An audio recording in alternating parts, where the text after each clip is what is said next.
says a jar rasta fried rice. But the principle, a human right. Principle, no, a human right. Eti Ghana constitution, me nneema bebre wo me clear ba se de nneema bi e di agro ba te me de. A rasta asem we e ka me nkwa yemfa nko Supreme Court. But because a human rights issue until the court was first a court of original jurisdiction by high court no. Omo mfa case ni nkwa high court. Na said they na raso ayomu di echi omo de court no. Se be travel ko Supreme Court kwa enko Supreme Court ni interpret yen chira na court nchira ye se asumesi anase obenten hwan ene se fata se oko school a obekọ with the natural hair or otherwise.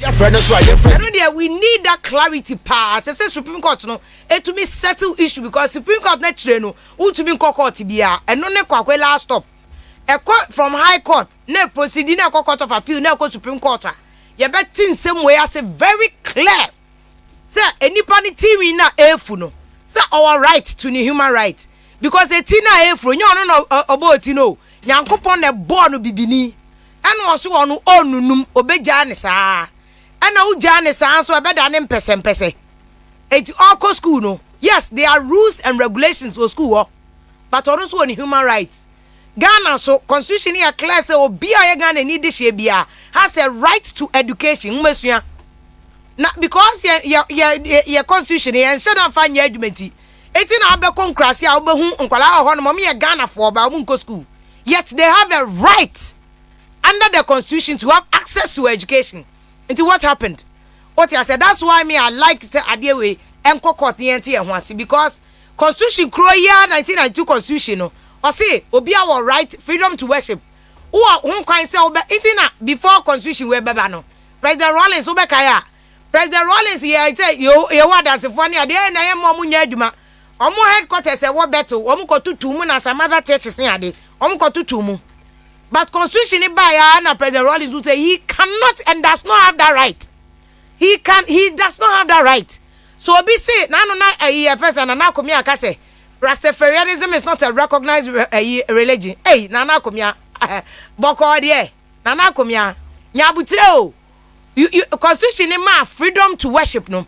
One can say that freedom is only limited to recognize a religion. Hey, na Christo so be free baby no mo de bae. Yet Ghana hana man ya sum ya bosom. Ghana ne ya sum abusum o. Eno so abusum no nyese ya sum abusum keke. Our understanding answer na Christianity ban say ya sum Nyankopon through asase ya. Entu be hu ya nanan mo mu gu nsa. Omo te ya memi so ne ya tonsa. Go busa ma say God's time is the best whatever come tonight. Obi be tonsa kra obi a traditionalist no ahwe bia gu fom osemonye asase ya. Ukwa himfi ana mpanifo bi anim ne egu nsa ne yehwe bi egu fo se je asase ya ye pagya nsa no hwesoro recognizing that nyame kese bi wo ho otwedi ampon bi wo ho okropon totrobonsu bi wo ho asa ne de egu fom esemonye asase ya enti ye na before Christo so beba no wo mu gidi se Nyankopon kese bi wo ho ba wo nim se ne chiame ene asase ya enti sanana komia be ka se right to worship no is only limited to recognition. Na Ghana ni amamna sana Christo sumba anankremo sumeba. They are all not recognized EFS a religion until we made it so. Enti obisi ono de ne de ne Rastafarianism ano so ne de oso e Buddhist ano so ano de waso ayade ya enti you have to recognize everybody. Enti asem no twa not here pam no. Yanko Supreme Court any interpretation enti asem that is not our issue. Our main issue and yoditi and the beyo me say we will say it as it is yebeka no kra nyina NDC MPP mon pe no kra and ye wudi echimo radio no we NDC MPP full soldier why I want so dey fanatic on pe no kra pa echimo radio no cause ye dey yebeka no kra say dey atiem now there's fire on the mountain between NDC and MPP what we say NDC as we dismiss Adorye Jacobs say I stupid.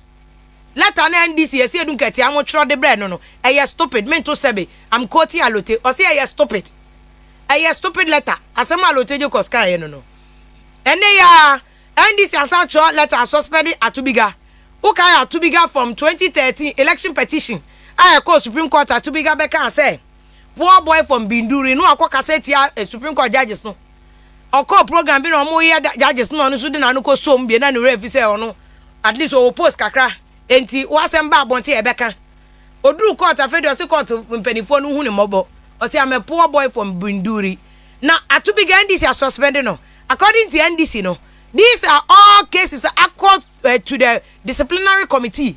The party needs to strengthen itself in opposition. But you see, NDC is fighting a battle. I mean, me predicted 2016. I mean, predicted as way. Korea news file. Minister Samselade.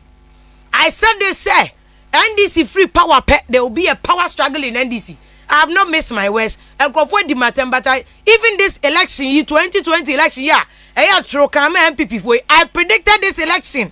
Some people before I show you a second round. Omusuban journey of first time omu character they are not going to the ground. I predicted it. MP before dimatem about what we are now trokan. Election night on UTV me Vim lady many Dr. Donfe. We predicted areas constituencies MPP be lose. Omu di atemfu soldiers. A friend say mami Vitamok mami or number 1 they be a meeting and cry.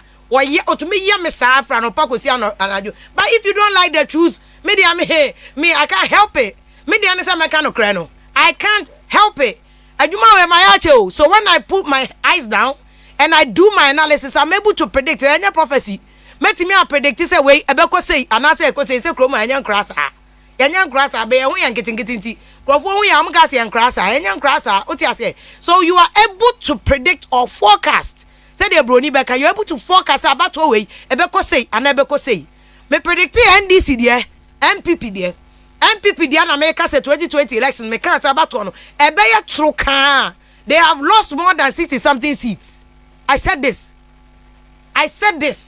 And go back to NDC 2016. Me say the last show news file me something. Evans Mensa and I said this NDC back opposition. There will be cracks.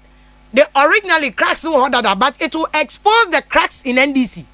Na ebema blocks na wo NDC mu no omu nyina be start so omu yi omuti for instance ever caucus obeka on election night aye bobo abato ni we ye NDC so omu nti ase. That was the first time we saw Do Ajao NDC former speaker of parliament Do Ajao sitting by the right hand side of President Mahama at the press conference. You see the voter raging caucus wa NDC mu omu no kuta the chunk of NDC vote they will rise again. They will rise because busa NDC votarians Oma Tuabama and the most loyal group ever. Any voter raging NDC voters. The most loyal voters, yeah, NDC voter raging. They are more loyal than MPP Ashanti raging. They are more loyal than MPP Ashanti raging. NDC is increasing the seats in Ashanti raging. NDC, to say which NDC, omu total vote, omunya Ashanti raging, is equal to the total vote in the whole voter raging. In the whole voter raging. So NDC is growing in Ashanti region. Although I'm target in the last election, NDC is doing well in Ashanti region because Ashanti region was settler communities, baby, movie other places. Now minority groups in your now I'm to NDC. So NDC is growing. And I said this thing, me say NDC voter region, DM pan omanya NDC mu. Omunya presidential candidate that after President Rollins. I'll build the NDC. Ono kra na yire kra NDC mo broskoto na to nchen. Now all these things are going to be who's a group biaba almost your concern cadets. Almost President Mama make chire pink sheet or the court because wadada omo. Now this is what will happen. The same thing happened in MPP time of President Kufuor exited 2008. The evidence of it is even said that President Kufuor free power nipa omo buy. Everybody thought they are competent. And I don't because MPP as a political party or my ideology no as a capitalist and as a conservative. Elected President Trump a president here. Before President Trump's second term, you look at Republicans candidate omuti. Some person mujina our Republican party. It's a typical sign of a conservative party. And the MPP for the 18 now. That comment was uncalled for. It was bad. What you say? It was not the right thing to be done. But at least that shows you that there are cracks in every party. Now make us say 2008 MPP for cracks in Sudan. Okay, that is when the famous Alan Chairman Ashanti caucus. Any other people no so there ebe Kufuor any Kufuor do camp. That 2008 na sadie we na buy. 2008 in fact before 2008 2007 MPP for Congress, one of the biggest, most contested, tension-filled Congress I may cover in my life, in my career as a media person. You call Great Hall, ewo Legon. 3 days non-stop. Because once you move 1 minute, you miss the action. That was the most contentious Congress ever in MPP. It only to Congress and we say NDC Congress Funka Games. Funka Games at a meal a year FSA. Nana Credit my Rollins. One of the heavily contested congresses. In the end, Professor Mills say we need it. But the point I'm making is that there are cracks in every party. MPP and NDC, one of the biggest party, there are cracks in both parties. Now share NDC more. Omo the also. Because NDC who fancy caucus. Ahoy money are there. Who feel that President Mahama buy and where you almost in chain? Kakas ahoy book no culture no. Then no culture. Where you almost in chain fancy caucus. Who they should say under NDC under President Professor Mills no. Now fancy caucus were very strong. President Mills if you hono. Where is the fancy caucus? Where is the fancy caucus? Now say omuko form. Even Central Region, if you take Central Region, major development bay and under President Mahama across all Central Region. So the fancy caucus is peeved, especially when they know say they have somebody like a Kwame Ahoy. No, Kwesi Ahoy, who can be a future vice president or president. As you not question from President Mahama buy happen ye papa from a Greek minister. He was a Greek minister under Professor Mills. And we as a Greek minister, Broskoto near Tonokoto, South Africa. That was an agenda. Because no being himself, Brano, Wabi. In his time, a Greek was growing. Yeah, if you are Greek, a Greek mob, a Greek was growing at 0.1%. That is a whole record. He did well under a Greek. Yeah, if you are a Greek, you could have said in a bar form. So the fancy caucus in NDC is not happy. Oh, they are not happy. I'm reading from the ground. They are not happy. The ever caucus, voter region, the strongest pillar of NDC. Every President Rollins, I won't see a voter region running mate there. Won't see a voter region, be a man major position. So voter region NDC feel that they have been used and abandoned. They use to then let's come to the other people. Even if you go to the Northern Caucus, President Mahama or you're going Jenny, and to the other Northern accusations, including the accusations that were made by current Speaker of Parliament, Right Honorable Agman Sumana Babin. And I remember me and Emma share them video Masao. Honorable Agman Babin under President Mahama Ebeka say, or no pay access to President Mahama Onya. Okokanya Omudin attempt say he's spewing rubbish. No see you. President Mahama by I have family and friends. And that is why they know you elected Babin as Speaker of Parliament. Me, I posted on Facebook say, hey, if NDC feels that Babin is for them, forget it. Babin is not for NDC. He's not for MPP. He's a man of his own mind. Sapapano, he's a man of his own mind. Babin ono the NDC for the ayano kra no muti de ayano one mosre. They threw a Babin away. They made Babin look like a non-entity. Babin. Nanda Babin is the speaker. Anano. Asamo kache honorable chairman sabos on the floor of Parliament. Na Babin pim MDC for kutia o. Or call myself no mante. Or see our number 3. Musumo number there. Babin, honorable Babin, or see they say Ghana or number 3. Number 1, President Kufuor, number 2. First Baumia, number 3 or no. What's your number there? Or the NDC for? Not or the NDC for. Money number. If Babin no cry. Sekonya, me say as speaker he can do so much damage. But why do you know temo? Na mo de mo try 2024 beba any ebehu. So NDC mono there are cracks everywhere. Me see Keda for no.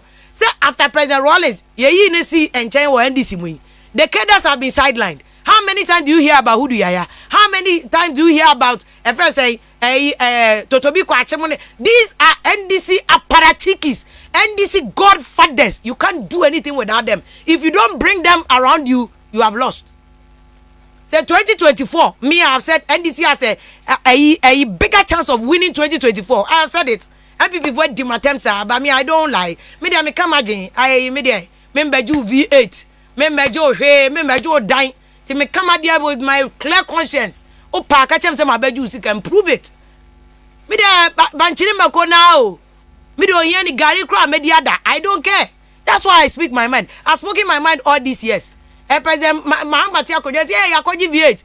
President Mahama free akonyam say if you MPP eh Akufo Adba fe dey if you NDC me I speak my mind but be a better bia na talk. That's it. I'm saying that NDC has a better chance of winning 2024 because 8 years bia no a changing government, but MPP because it's breaking the 8. How do you break the 8? One, come back to MPP. You still have this Alanchem, President Kufo, Nanado Kokoso, Ewuyo, Ewoho. Once a net Baumia releases statement, say posters now about Bontena. Omade Baumia posters for 2024 and Kofunya and Yomwa. Oka say Baumia say. They all know Akas or Babeka. Okas or Babeka. You think say be John? No. What's your politics? Baumia buy for now holding politics. Say me say research at University of Ghana Legon for you. See the most popular politician. Baumia now. The most popular politician. Baumia ma te Baumia kra no Johnny. But Baumia te NDC for na say na Baumia na the swag level no swate. But first opposition Baumia de bia and the figures and the numbers of fire. So even in MPP, this President Kufo Nanado factions and call yet under Nanado's government winning 2017 make already also say Nanado a sidelining Asante Fuana war party nimuno and one matching for juicy positions but maybe a chimney be frame phone to the matem says here busa then Nanado where you attach heavy adumanim I don't know where you are chim for be I don't have what to say chim for so I don't know what it is so busa I then Nanado what say chim for na one buy nimuno so because you have to listen to the grassroots. Shut up no. Juicy positions, so right now positions are very strong. Ministries are kasiano. Yenim traditional ministries in that the finance, works and housing, trade and industry. Any are they na here for the all. So that factions is still there. And Ujina Nanado on these 6 months cry in his government. Confirm 30-year poster. And your poster Obiaga choso ni mo for agents. They are testing waters to see how the public will respond. Me, I've already said, Mr. Baumia is a fine candidate for 2024. Say, MPP for person munya match for Mahama. Mr. Economic Intelligence Unit report on NDC be winning but without Mahama no. NDC cannot go anywhere without Mahama. Says here Mahama anymore. There is no better candidate in NDC than Mahama. I just said a former top bossy. Because obi to say Alex Mode money idea compared to Mahama so the best person to contest Mahama in 2024 Baumia Fesus but they say Allah Modia no Mode Bano. That's what I'm telling you, that I'm picking signals from the ground. Allah Yafantini ne mame ne papa side Asante, he has the 2 regions, very strong regions. Ashanti Central region. He's a very strong candidate, but also marketability is very important. But politics, it's too early to say obi the nyawe anawe. My comment, my issue, say it's too early. China kosi 2023. Then we can do a fair assessment on the ground. Ebi kura bedu okra na ala na sem pusha basro. And our candidate be from nowhere asam basro. And our third force ya Ghana for can, which is what I wish. Ghana for get a third force and let's push the agenda of a third force and then gyaso. You may hear somebody go on na kanina. There's a Keda group almost say NDC form for pink sheet in because some court on for pink sheet be a hanko. Now are they a true Keda group? And now for na share and almost so akosho omachi and omo kasa na. We want to find all those things out. And now news I'll tell you because this week in our trend I must say let an party for actual man on air stupid. Me wa executive NDC nim penifoni bi from Central Region say omo bechere alote ase. Alote Jacobs omo bechere na say adan ya omo say alote Jacobs okwa anko omo pekete wesi nya dudu owura. He's a black sheep. Omo Central Region for the statement omo de ba omo say alote ya black sheep of NDC. Omo kwa mo na omo pena pamono dadada. Alote si okoye 2 weeks in I'm sure for where you just be cutting all the inside filler and a era nyaho tamakro doctor nyaho tamakro doctor nyaho tamakro. Good evening your channel and the ane be kasana fe yed ni nyaba former parliamentary candidate for okpon kataman so me constituency is na so let me tell my for no me Waterma East e wo okpon kataman so constituency e wo ningo pram constituency nyina me ne nam baabi ansa na kwabre ene yi nyina dotobiri constituency me gina mu wo baabi alai ya me de ensem no bro nti waba Hopeson Adorye ewo a say Hopeson besa kotema eyi kponkata manso say wa abandon idea ni say de obekọ contest national office o eno so ye bewu ni nyina ye ni mpanifo aka enso betwetwe enkomo baba jama deputy director legal Emma NDC amanyoko ye ne betwetwe enkomo say what is happening in NDC say mo pamo mo opposition 500 votes kra mo anya mo pamo mo nkrofo be na mo anya bi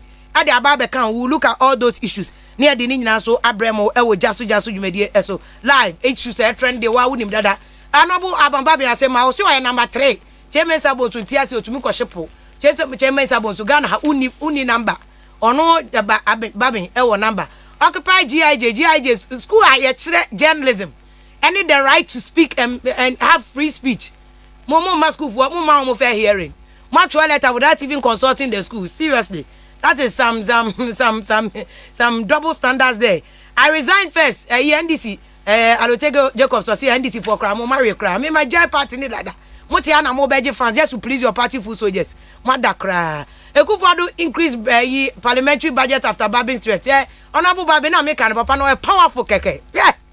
Ohun na pede Ekufuado we increase parliament omo budget ndi amo pepese. Mo de mo fa music kan ka wa beti 137 they say if you don't play ball they can just stifle all your projects and now UT Bank Unibank probe so babin chairman sabo say babin anya ade say omo dey asem na koto parliament say parliament and whether they have the mandate or not we don't know. Oforata faces appointment committee second Oforata na kopon adom ne ho aton ye do trade ampo ase nobody deserves to die in this world ne ho aton na wa baboko nti afa na okọ appointment committee anim na as finance minister na yahwe na we mo try na man ko busa no question dey because ono oyare MPP to start fresh registration of its members John Bodu and all cancer na John Bodu nye dey here ni o fresh registration John Bodu nkofo no wo issue na me John Bodu no ye madam futi am pese me fire ni bebre but I say me fire ni kakra nkofo ni wo issues MPP no so am so am call rounds nationwide to judge and find out from people say why their votes reduce very necessary.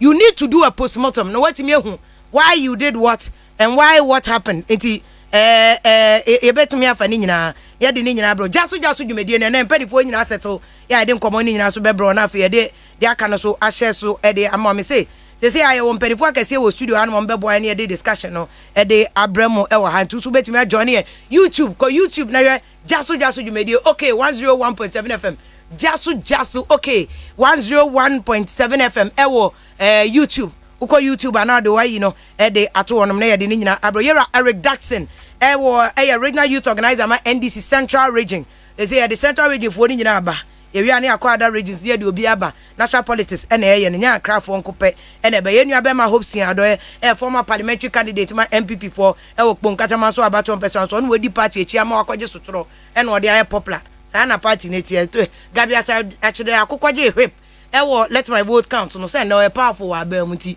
at the end there one must suffer sana Sam George one day bi obeba no ono so obe popular because ono so akwaje asotoro ewo ayawa so west ogon there's a price to pay for every struggle enti no ebusafo yema akwa aba join e na for comment and answer questions na bra e fa ni nyina emma ebusafo mpedifo good evening anyumre.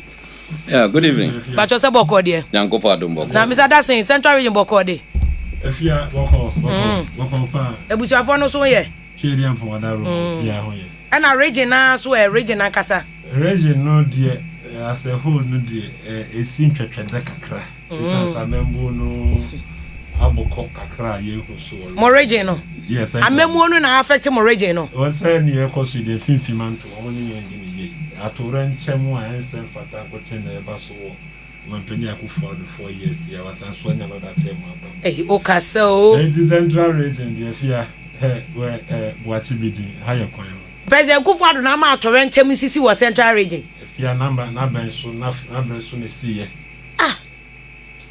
na benso na President Akufo-Addo anyame Efia I am not here to talk about divinity I'm talking about what I saw say na membu abreso na atore ntem ekukudam sisi wo Central Region. Okay, so I'm trying to find the correlation, the relationship between a torrential and any President Akufo-Addo. Or to Jubilee, it is a same to a Central Region accident see and a BBC and or heading. Evia, you are just trying to find a wedge between President Akufo-Addo and this. Me can master say finfi man too.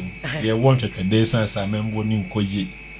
And if you think President Akufo-Addo should be blamed for that, it is your own cup of tea, not mine. You have an opinion. 2%. I'm asking you a question. Men can't be here. Me busa a question. Debbie. My job is to ask questions. Me busa a question. Say, what's the President Akufo-Addo address? To interrogate your questions to be a little bit. No. To be a little na me man can we want some baby. You go Hopeson. Punkatamaso e boko there. Nyankopado. Send this if waji omu sit. Oh, sitting there, say omo de enti no. On say kakra no. Yeba. Punkatamanso on say dynamics ni change yo ho. Abeg omu twemu awo o say. Omu twemu mo. She, they say now again. Oh, what is the most difference between NDC and MPP? Obikita seat. If you say a safe seat, we lose by 10,000. Yeah, dear. That's your 10,000. And you're much, but your last elections, your parliamentary candidate, and you're 27,000. Maybe you're 39,500. Okay, Mahmoud. You more honum. So, only say, winning the Antiman winning. The Nani has and give a winning, the Antiman winning. But ye Juma, ye de a Yakam. And I said, Nana Wokano, up party the net Dawson. Party for Anna ye nyashe mama ya yonkoto eni e kai ka ho. I tell you. Oh, so won't be your ground on. Oh yeah, I part of it ba. Obi say oh me kwan you say ni refi kura MP no otiso no. NDC MP watena so 16 years. Wo mo de ni omu ni man say omu say MPP na wa ban. So ho ne je no. Eti kwan na ada hoda MP na njima nyina no. Ye de ho apufuo no aba besoa wo. MPP no. E ka ho bi pa na. E ma no ba sa. Na say campaign ye de. We say you know who say guy. E to bre we na won te say NDC mpo wo. Yi constituency no mu. Enso so eja na esi ya no. Na we are hoping say Nyankopon ya dom a 2024 no ebeyeye. Media avia me message na ye say Nyankopon ya dom a 2024 say party for no say madom a mesa contest. I see. Eche me nko national office. Oh, okay. I will still be at Punkatamanso. Ya nyade en sakoka ne de na esiedi. Eche parliament o kwa wiase esi ura hono. Okay. Eche 2024 yo hono. But apathy now kind of something that I'm very interested in. That's because right. From NDC side, Obakaya 2016, NDC had the major problem with voter apathy. It's one of the reasons I was sure Kwesibo to report him. And my NDC lose here in now even in opposition. Look at what NDC is doing. They are doing almost the same thing. More afoko Kwable Japan issue no. Obakaya. Yeah, the same pastor. They're a blessing. Oh, more dear now, more train my headquarters. Yeah, I'm trained, ma. Me just a suspension about that time. No, they're a blessing. And no, and they shoot two MPP to 1 million votes difference. So when you know, and yeah, NDC for a year and then you know, oh, just a difference, you know, a clear. So when you know, because NDC at that time was dwelling on the strength of. Grofo ye suspended woman say just say no more dwell on them ana yes so ye fast ye adwuma ye eti ehun say na suspension no necessary who nim say that time kra no steering committee meeting kra na radio bia na wo latabi okoshi na report to meeting in live eni na kai ka ho tamasa de no baaye no afedie yante se ye meeting mu asem akwa abontin ba bia biom eni ne kaga eti odo ne de na necessary evil na ema kwan ema at least ye timi eya adwuma ye ba ye need da ho because be kaipa that the then president Mahama say party amo mo suspend mo chairman mo secretary mo be da ababa win but the sweet victory in the Fourth Republic ye can say 2016 with the difference of 1 million votes no na ebinsi da so ho ne tie no but anything na man kofo bebe so I disappointed in you people no say kofo asoa 1 million vote mu a say dem ye Mahama na obi eni say Mahama de oni su nipa boni for kra de enye ene ye to aba no ve ne de Mahama fe mu ba ya afe on say de o ka constituency de voter party road no wa Gulf City hwa kwa money headquarters ne Gulf City na wo oh what ne de akwa money headquarters hwe bon barrier ho keke kra opsi entu to me lobby Oh, Hopeson. No. O to mean lobby Macbombari akeke. O to mean BM. Ehono. So what would say President Ababe cut it short for phase 2 of the Dabenda. started this year. This year. Your best started before the half of the year. Just say by June. Dua garage no kwa Central University. Eti sesi ano. Sakra po amonyama yi Bombari akokeke. If you are Obiano, a cause of financial loss. Because this is road that you have to carry. This year, okay. Yes, I know. At your who here say, Obquaqua, very a hodo kakra, you susika, aseno, just like that. But I can assure you, say, from Berry Hodon, Calypso Hobabesi, Michelle Camgate, no. Sakwana, Nafuta was what good as far as I say, I'm in Zeno. Sakwani, dear, I can assure you. Share contractor, de kwano man no. What disappointing and yes, and answer. You know.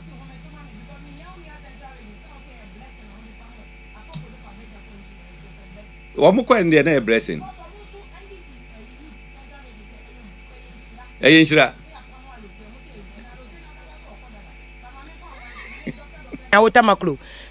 And come on, me per se, because I want us to compare NDC and MPP because they are postmortem mummy and nuna. Some say MPP for or sophomore for monam around that or more investigation to find out why move vote no so teye. And they are best solve that puzzle. I will have him say, Doctor Nyaho Tamaklu, a senior MPP no kind of crack. He says it as it is. MPP. Only MPP. No MPP. Why MPP? No MPP. Mom pen no crown. What's I? Mom pen no cray. Doc, what does he MPP, please? MPP now. But Yamu buy no. Make us do any more. Yamu buy no. Make us do any more. That's why I did that. Fine, let me ask. What does he see? What on your party need? Let me ask doctor. Doctor, good evening. Doc, I hope you are well. Doc, I'm not hearing you on air, so I want to hear you. Hello, Doc. Yeah, I can hear you now, but your line is very faint. I want to get you on air because your call is very important to us. Hello, Doc. I still can't hear you. I also want to. Hello, Doc. You can hear me clear, but I am not able to hear. I want your voice to be on air so that they can all hear everything you say. Hello, Doc. You are still on air, but let me call back again with another line because we want to hear exactly what you say. Dr. Nyaho Tamaklu, Penikesi, now Hopeson Adorye is contesting whether or a true MPP or not. Hopeson. Whether he is still MPP. See MPP ni. Make us know on MPP ni. But say I can me bisa say or dasu MPP ni ana. Okay. No ya me refer to interview bia oyeye. Na ma hwe say betima check anya amaya me ka ti kese da ye interview anopa bi. Na nka mo abo amayen. And also we jai. Me say gam de gam hu say mo no angaza ke kan. Ye be busa no because I don't remember saying Nyaho esi we jai. Wan kase we jai. Nyaho MPP ye dey try to through man. Wan kase we dey Mr. Dadson, Muka say, Moleta na Motroye in respect of Alote Jacobs. Muka say, a friend say, a yeshira. Certainly. Musu are a black sheep. It's a blessing for the NDC family in Central Region.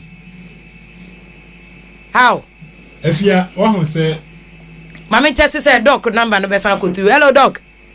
Yes, I can hear you. Fantastic, Doc. Now I can hear you loud and very clear. Good evening, Doc. Good evening. How are you, Doc? I'm very fine. We thank God. We thank God that He's still keeping you alive and well. And like I said to you today, your voice still sound like you're very strong and very healthy, and I'm very happy about that. And I'll get that your autobiography to next week from University of Ghana. Doc, are you still a member of the New Patriotic Party? I am a member. I am a member of the party. I am a founding member of the party, and I will never move into any other political party. So your dues are still paid, at least they are up to date. Dues not up to date because I have not had the time to do that. Oh, okay. However, that shouldn't be a problem for me at all. Okay, so Doc, I'm asking this because somebody is raising an issue that you ceased to be a member of MPP in 2016. Did you ever denounce MPP in 2016? I have not. What happened a couple of years back was that I came out openly to completely condemn the suspension of our national chairman, elected national chairman, elected general secretary of the party, and elected national second vice chairman of the party.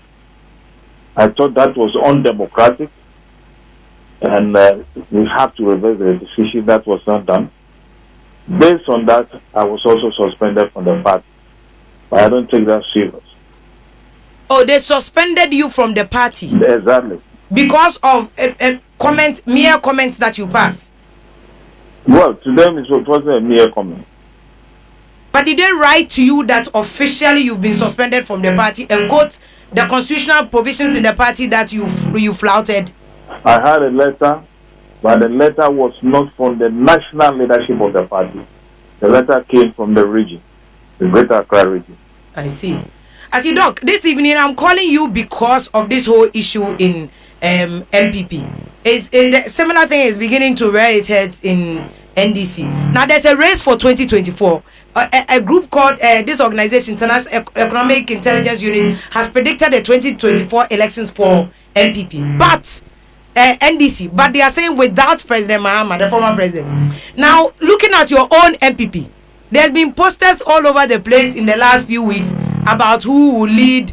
There's been posters from purporting to come from Dr. Baumia. He has denied it. Posters purporting to come from Honorable Alan Chamati. He's also denied it. One from Honorable Agric Minister Efri Akoto. He's also denied it. What do you think? Is it too early? What do you think? Is there a power struggle in MPP? No, I think the party has a constitution. And if we go strictly by the constitution, I don't believe such incidents might occur. The party at the moment, I don't know how it's being run, I must confess. But if we go by the constitution of the party, there shouldn't be any difficulty at all in this. We have been in government before, and I think we have regulations, for what do you call it, succeeding the incumbent and how we go about our elections towards that. So, Doc, these posters, should they be encouraged or discouraged? Because they are already out there. Although those who have been mentioned in the posters have denied it, but we know politics, sometimes they can deny it, but they probably will be underground testing waters. Should they be encouraged or discouraged? Just as I said earlier, the party has a constitution. And the constitution takes care of all this that you have just mentioned. So if the national leadership of the party is working very well, they know what to do. Okay, so let me ask you, Doc, how do you assess the performance of MPP so far? This is the second term, so they are having 8 years, 2 terms in office. Compare that to, I don't want to say compare it to President Kufuor's 8 years, but how do you assess their performance as a founding member of a party that you hold very dearly to your heart? Are you happy with the performance? It's not a question of being happy or not. It's a question of promises made to the people of this country. That is the most important thing. Promises made to the people of this country. And if these promises have been fulfilled, if they have not been fulfilled, then the people of this country will definitely give judgment on how they find our part. That's all. Doc, are you saying that they have not fulfilled all the promises they gave the voters? What I'm saying is that promises were given. I want you to listen to me carefully. Okay. Promises were given during the campaign. And the question is, have the promises been fulfilled? And the only people who can assess that or give judgment on that are the ordinary Ghanaians, whether they have really seen anything done or not. That's what I'm saying. Okay. But you won't be able to tell us your personal impression or assessment. I will not say anything. Okay. So Doc, let me come back to the 2024. Do you have any predictions? You are somebody who has studied politics for a long time. You understand more of the political issues than I would even say myself. You know, how do you assess the 2024? But let me be very frank with you. I want to be very apolitical. Okay. I think I've reached a stage where I must be apolitical. And I must be in position to see exactly how I see this country going. 2024, if we are lucky and it happens, I'll be happy. But looking at the situation of the country now, politics has become a money-making enterprise for all parties. And that is becoming a dangerous thing. I at times get surprised if my colleagues don't see it. Go into the streets. I am always out. And when you mix with the ordinary people, the bitterness in them is frightening. The bitterness in them is frightening. Just when you spoke with me earlier on, I was just from one of the what you call less privileged areas in Osu.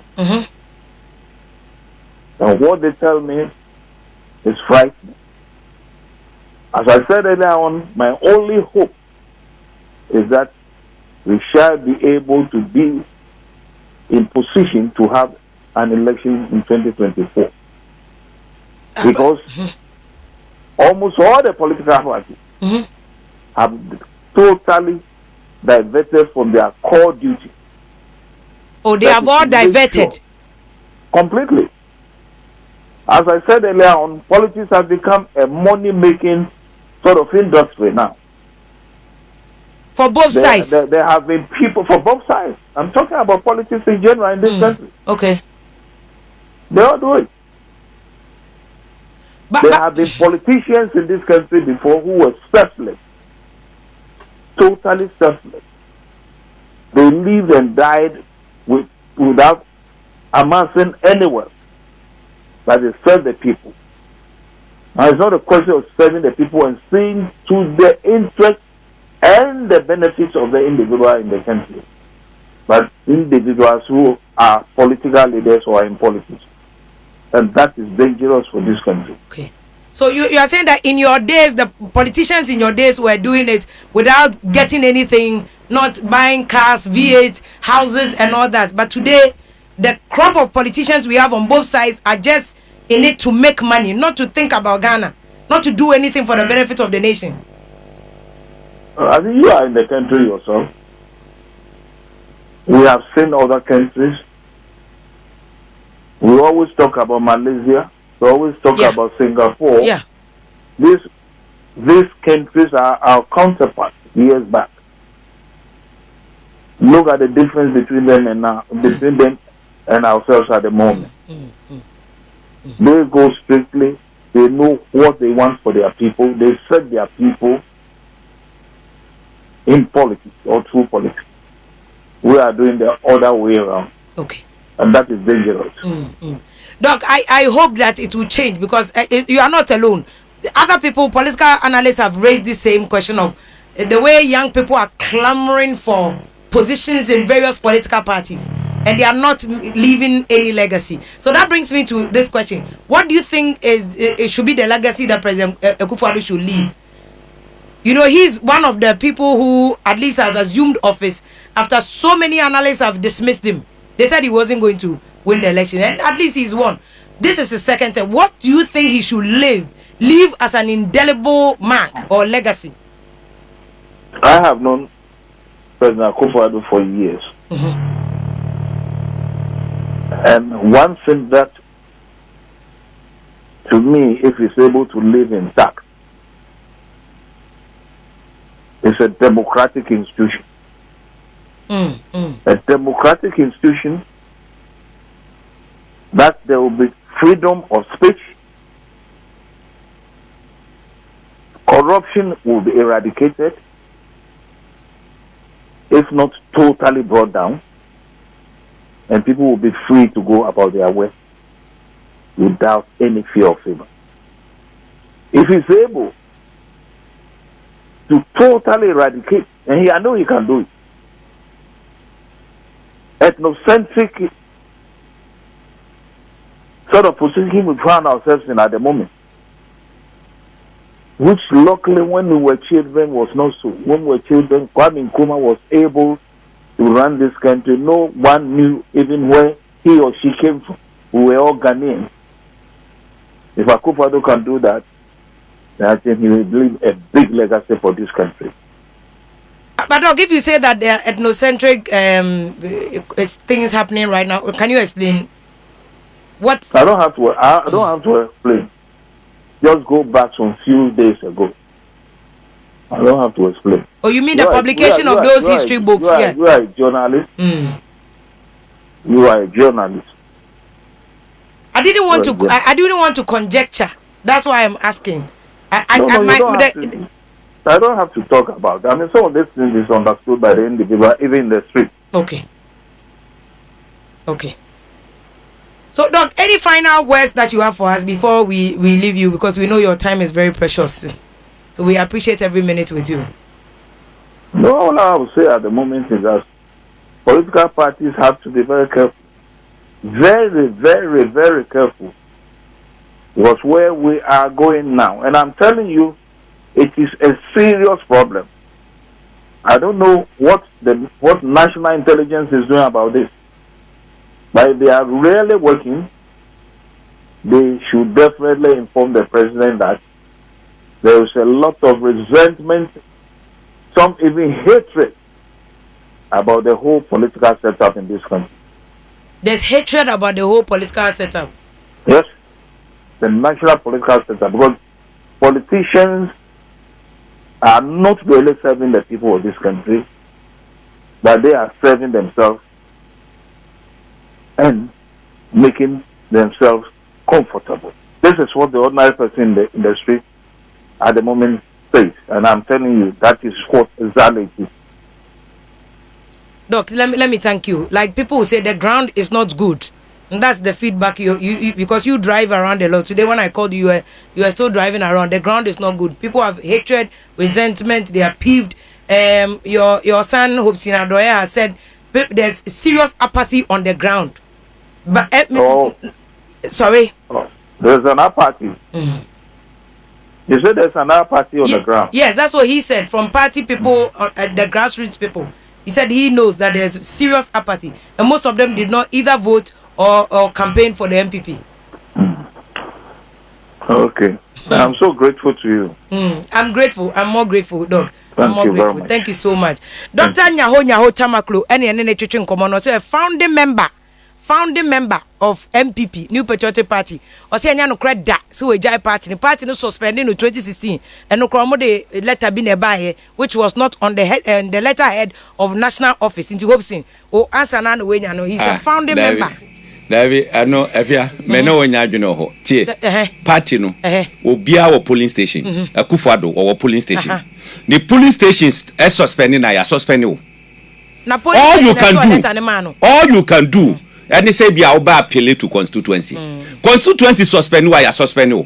We bet me appeal to region. It is a region as suspend no. That's why appeal to national. What that so I was suspension. You are not part. What you say? Campaign aye na that bang and out say one day. What fab a year can say we jina radio to crack say oh Akufo-Addo is going to win and I say MPP we are going to MPP for moto abese obi na be e man no friend ho sa ye can say man no founding MPP no o say Hopeson na we what say na me we na me fear say Hopeson me say me fear say effective baby na oba yo oh say some mistake let me correct it today. Everybody listening to me. I started 1992 in Senate constituencies. That's me and Chemu. Senate. Yeah, let me a teacher. Me a head teacher. What I say? And what do I start here? Now NDC and now MPP. MPP. Magizo 8 year. Magizo and I me bachelor dear war Agomeda. And I me koko support no. Okay. Me support no. That was the year 2000. Okay. Magizo dim say presidential man to ama NDC. What dim? ma NDC no na we ya nya butre ti asema meka no NDC fo a ewo ho nyina sha osudogu nyina no munim se me eye magizo pe ana na meboa no me ba oyibi ana lion ebe ye madamfo ana me na 2007 ana me sa ma chifri honum eti ma nye card bearing member of NDC ma NDC for check o moyim ma nye card bearing member what say you can use any adjective or no no problem but let me people should get this. I don't know if you say, okay, Babiana. No. That's not a Bisabrekum, 1996. Niaye or Hodmarket, you two so champon. Bisano. That same time, first at Sustra Major War, Yakadi say politics, Major was once. Yeah, I know there's some kind. What is it? Major was once. Eti, a young man for officer, homes if you will be paid or jump. Make Rami, I'm a cabby so free NDC now. And then make sure you be that time I may say, that time I be bar Hoduma, Mene Afutabu. Yes, a friend. Yes, what is it? Yes, and you know when you're NDC ni card. Yeah, okay, fine. You got a first saying, Nyaho 7 so, Mr. Dadson, member so back. Also, Nyaho, your card bearing member. Me say, who decided so what you do? There's no guy. I say, I know the now what you do is I the member. What you do, sir? We are the member. On a same membership is not about. Who say 2016 years suspend you? Now answer now bet me at taking any active yibia in the party. We because all your member no. As I said, we 2-year paid. You can't say. Won't you no? As you 2 years. To the current state are you way as a member okay. No bet maka say yes we a member what you say now okay there this won't be that or no was suspension yes or more funding party no you were part no so doesn't mean say let's just say and one no that be okay what you say all the funding members in no all of them the way they behave the way they protect the party the way they talk about the party and in the ekakeka ho na obi aye bibi o party mu they am suspension say baba bonti aba be cassette ya na one now your funding member na what constitution no ase article 3 of MPP's constitution say we a member decision be a party no ebe take no you must support it secretly and publicly. Now your family member now me jam one thing that say ya minia on your party ni o okay what you say about reverse suspension no on your party ni e tell mamu introduce no and na MPP guru e dey be guru Opa Bishop.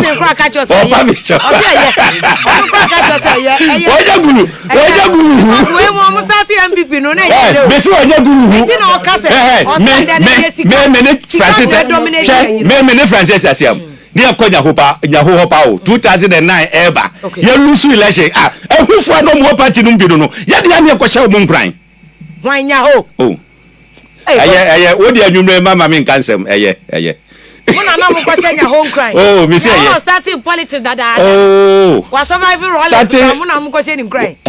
Was surviving rollers. What the radio so me nkasa.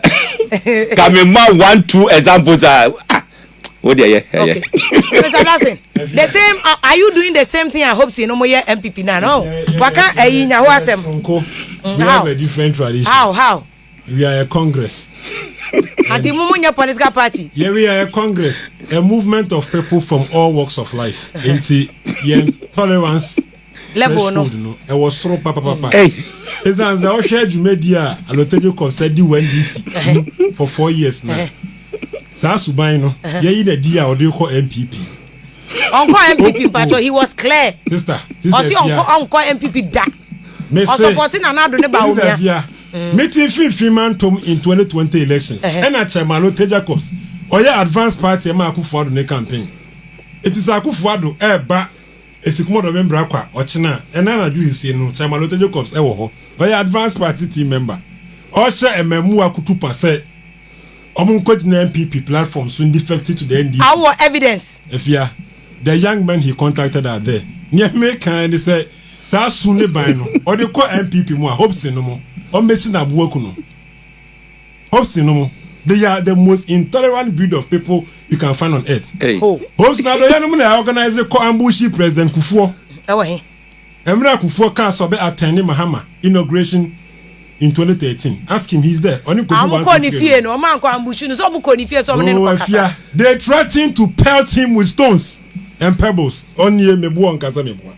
Enti me 2 million penny aloteju cost for. Say yenne tunkwanta ya pai. Ne mumbe bi okono onkoto no na reka wo ho. No hwe ne hu ye. Now it looks like yeah, former chairman. He's a creation of the media in Accra. Oh, he's a creation of the media in Accra. In Accra, certainly. How so? He is not worth the accolade. Amano in the eyes of the Ghanaian public. When he was joining the NDC in September 1996, near to your party. I'll join in September 1996. In September 1996, 4 clear months into the 1996 elections.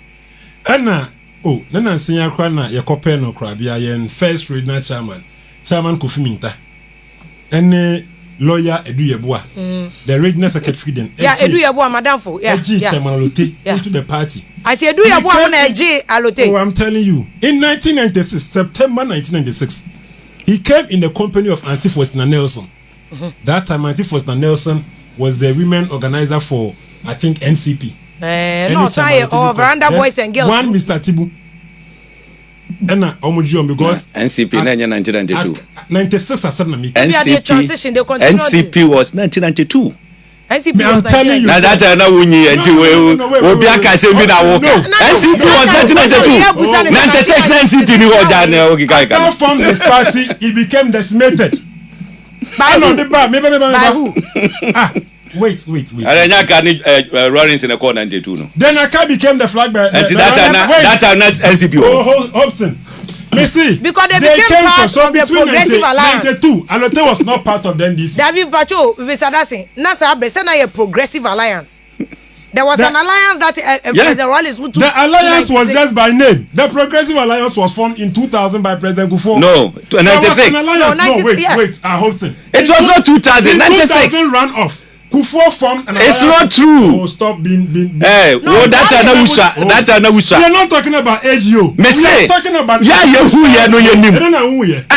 Progressive Alliance was 1996. Your show. Hopeson, you were here. I was here now. Okay. That 2000 Kufonia Luna win elections. Yeah. And then Kufonia Luna win here. We are not talking about AGO. Be careful. I'll check because I'm aware of Progressive Alliance. Progressive Alliance. There was no political party. Progressive Alliance. No, yeah. Now my hair on the ballot paper. Political party banned a co-election with Progressive Alliance. Okay. You are making a mistake and deceiving the public. They didn't. There was Progressive Alliance. There was still. I register on the ballot paper. No, they were not on the ballot paper. So we are talking about political parties, and you are confusing the listening publics. And I do your money. NCP never papers. NCP by papers 96. Tell me. But I cannot the leader of the party. That time I was a presiding officer. And you know what I'm talking about. Okay. You are being a hooligan here. Oh, I'm not a hooligan. I am telling you. We are making. And then you are shouting more than me. Incredible arguments. Stop. You are shouting more than I do. September 1996. Why? Alotejo Cobbs is listening, so he can call in to set the record straight. You are not in a better position to correct this than Alotejo Cobbs himself. So I'm joining NDC. But misinformation into the party, he worked from 96. No, from 96. Near co-election every year. Prof Mills was that time our running mate. He had new 1996 election, September 1996, and not joining here. Then thereafter, Obedi party next year, and in 2000, he was opposition. Then yes, he was part of the party then. So he had an opportunity to serve in the Cape Coast constituency, Kakrania there. Then in 2004, when Dr. the late Atokwashi became the regional chairman, in fact, before that, now Mr. Achianu, Valesa Achianu, the late, was via Bahama, he had Nuko Court. And there was a grand scheme to get Achianu out and bring Dr. Atokwashi. Who did that? There was a grand scheme, and the person we are discussing had a hand in it. And you see, in 2004, in Central Region, we did not have an effective chairman. Because as at that time, Dr. Atokwashi was a former minister at the roads and highways. And they collaborated with Edumate Nomani Adorye to threaten him they were going to prosecute him. The regional chairman of the NDC at that time was rendered docile. And a man Chamalote Mufrisimu because he was a pet of Dr. Atokwashi. Hey. Anna, director of operation. As director of operation for the NDC in Central Region in 2004, we got only 2 seats. And Alote. Under Chamalote as Alote Jacobs as director of operations. In 2004, Theophilus Malanga of Aguna East, and then a independent candidate. Party pick up on former parliamentary candidates. They sent it to support Theophilus Malanga. I'm telling you, sir, somebody is a creation of the media. We respect him to a certain level for whatever he said he has done. But you see, in this current age, my true a challenge. Omet Shem Neba our farm party poster da. Omet Shem Neba our farm party flag da. Omet Shem Neba our house to house campaign. Which children, which son of Alote has been physically involved in the activities of the party. But chairman capacity is measured by the ma. Me will say, the single contribution is not bigger and paramount than anybody. Okay. Young men are sacrificing. Young men are risking their future to make the NDC what it is today. Chinu Achibi can say, if you get a benevolent hand to crack your nut for you, you need to be humble. Obey a regional chairman. Mukreti. Mu make him a creation of the media in Accra. Mu make the regional chairman in Central Region. Ye janu 16 seats. I know the giant 4. Ye janu 16 seats. I know the giant 4. It's with the youth in Central Region. If you are in 2020 campaign, when I go into the constituencies, na me rub branches ni ye juma. E mebunu upuso mo mpusu. O catch from some mon sorry ni ko ye juma. O catch you say, o say you. Na omo e na me be from some ko ye NDC juma. Na party ni ba power. Sama otejo cost na ko appointment e dia ye no mu wiama betina TV ni radio so asopa omo ana ensida it's the decision to dismiss him no a renewed energy, a renewed spirit abeshe NDC amanyoku mu amanyoku no mba enken mebu in Central Region, and they are prepared to go all out in 2024 because they know very well say enipa bia no woku ni mu aye gada na oskata no, he's no longer there. And people are talking about numbers in politics. Politics is no longer about just numbers. It is about positive numbers. Hopeson Adorye knows. It is about positive numbers. Who are plus 10? Now kunya minus 4. Minus 4 your number, plus 10 your number. How come more amount 14? Amount 6. We would be better off moving into an election with allocated cost of about 10 against 11. Eddie winning match. Then say if you say your boy 11. Obia also no your central defender my no. Ultra and Crawford rough of the penalty. Also on goal. Or committing needless fouls in our 18 area. It is Dadson that Ben Namube who sadie way. Because I'll tell you how can say a creation of media. Why ye media ye Juma Kasa ye say I'm a party santi. Ma who ne boneno. And then sa and Yama we are chronicle na afena mahu. Efia, I worked with Chamalote in 2016. Okay. I was a deputy regional youth organizer. And yes, a minimum from a distance. Meaning what Nasi aye party Juma. Every other regional chairman, I'm a deputy regional youth organizer. And some of us we came into executive position in this party at a very tender age. My branch secretary, branch youth organizer, I a constituency youth organizer for 2 terms. I a deputy regional youth organizer before I'm the regional youth organizer today. It is the party in Central Region, no? I see myself also as an institution and an authority, and I know every character in the party. In 2016, the resources that came into the party, Mubisa Chamalote said he handed over notes way. Which account did he make to the party people in Central Region? And near my the resources he received, and also make chance when your resources be the resources that were brought into the party. I had the fairness. Meti work radio kasafidi ebi so say or can about campaign launch. No, is it? Yeah, campaign manifesto launch. Now we okay, course no. It was campaign launch. Manifesto launch. Okay. Campaign launch said he was sidelined and other things, and that after he had filled the stadium in an overwhelming and an overflow manner, no, he needs in change. When we search Chamalote Jacobs say, "Me see budget ben or ye free Cape Coast the bank crime." Oh yeah, budget. Budget ben or the free Cape Coast the bank crime as the regional chairman organizing program, no. In that budget, Mumbisan say meat pie and no car so yeah. Chamalote Jacobs budgeted say meat pie and cotton yeah 30,000 pieces of meat pie at the cost of 5 cedis. Meat pie budget in was 1.5 billion old Ghana cedis.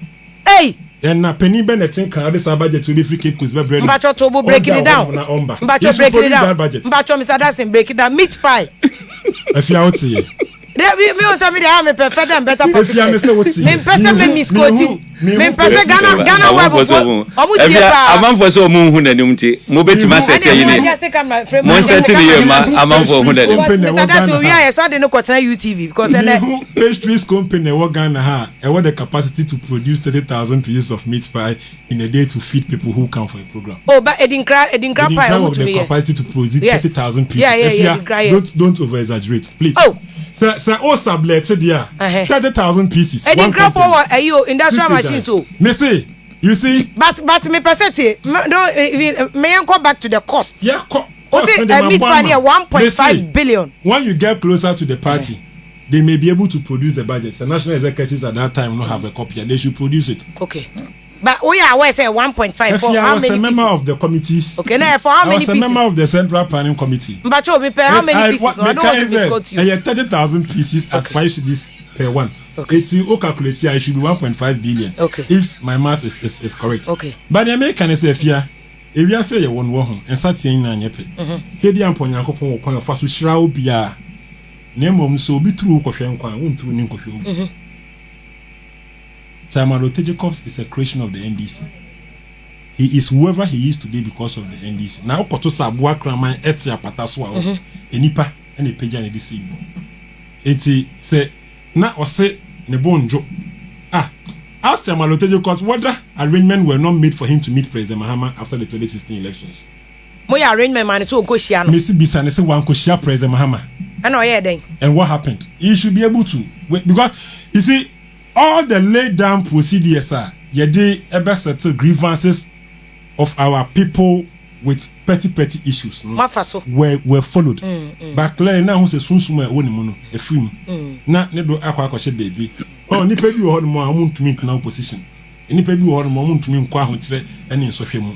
I'm not saying he's one of that type, but clearly no say oh ya regional chairman pana o call into an election na say ye ba into opposition na endi na enu endi na sa okasa asesa and you dance to the tune of the very party who's not Adorye no mo twen na bo so and the Hopeson ha Hopeson okay the very damning statement and comment he made about Adorye Jacobs out threatening so basically will court.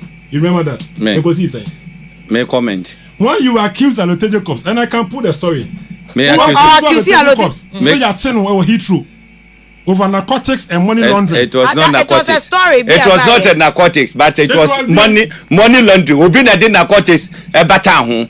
What you say? Ba wo ya. Na say you kwan na say. E fa nim say o kita more than $10,000 wo ho e be chewo. So nim say. So declare. Yes. It is ya chi no yi on money laundering. No be yes story no. Me yi na be tro de to wo no. Ba wo kan ye de o ko kan Adorye Jacobs asem. Oh, to be frank with you, I said it because na me hu di papa tinachi. Our business class. E to dey anya ho ne yeko, anya say member we do kwadu. I am telling you. No kwadu be there. Hopeson, you see, I'll put the story out. Adorye Jacobs threatened to sue Hopeson. Because today they are playing ball. And then I'm oh yeah, make maybe more. Nepa no this kind of kwakoshian no yeah maybe. Me for who? What the upper fabra maybe more. If you have balls, officer today. You are daring him say he has balls. If he has balls, say officer and yes scratch Only Adorye yes scratch your back scratch. No, but are you saying Adorye as mature that's what Adorye nimfia we any experience away or bet now my just to scratch MPP for back. Adorye Jacobs older than now Tamakro. You heard Hopeson allege and said at a point Ibrahim Muhammad and co were the ones supporting and no he didn't mention that. Mekaza. Oh yes on Quebec but how Quebec mebusa yes on Quebec. But one can the damning things asem na waka menkan asem no that's what I'm telling you. Obi a wotie program bia nim say menkan asem no one can me mante obi a wotie program bia ante say maka asem no afie that's one can they say me na me kan ma o ana o say one can Let you say one can. That was a man say that be withdraw to the Jania church no. Me say withdraw say me can say no withdraw. Hopeson say one can.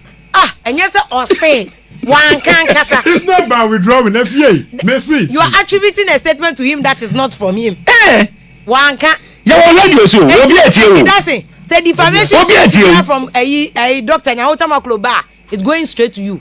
Efia. Messi Hopeson say one can. Et you can say what do girl about betre. No ma be ka say what do girl about betre. Sade no. It's what you have to say you come over house. So Efia say what you have to say. O do ka tell me say o ba the girl here here. Na ma be ka say asem no kan ba want it. Why? Because my can say me so trainer.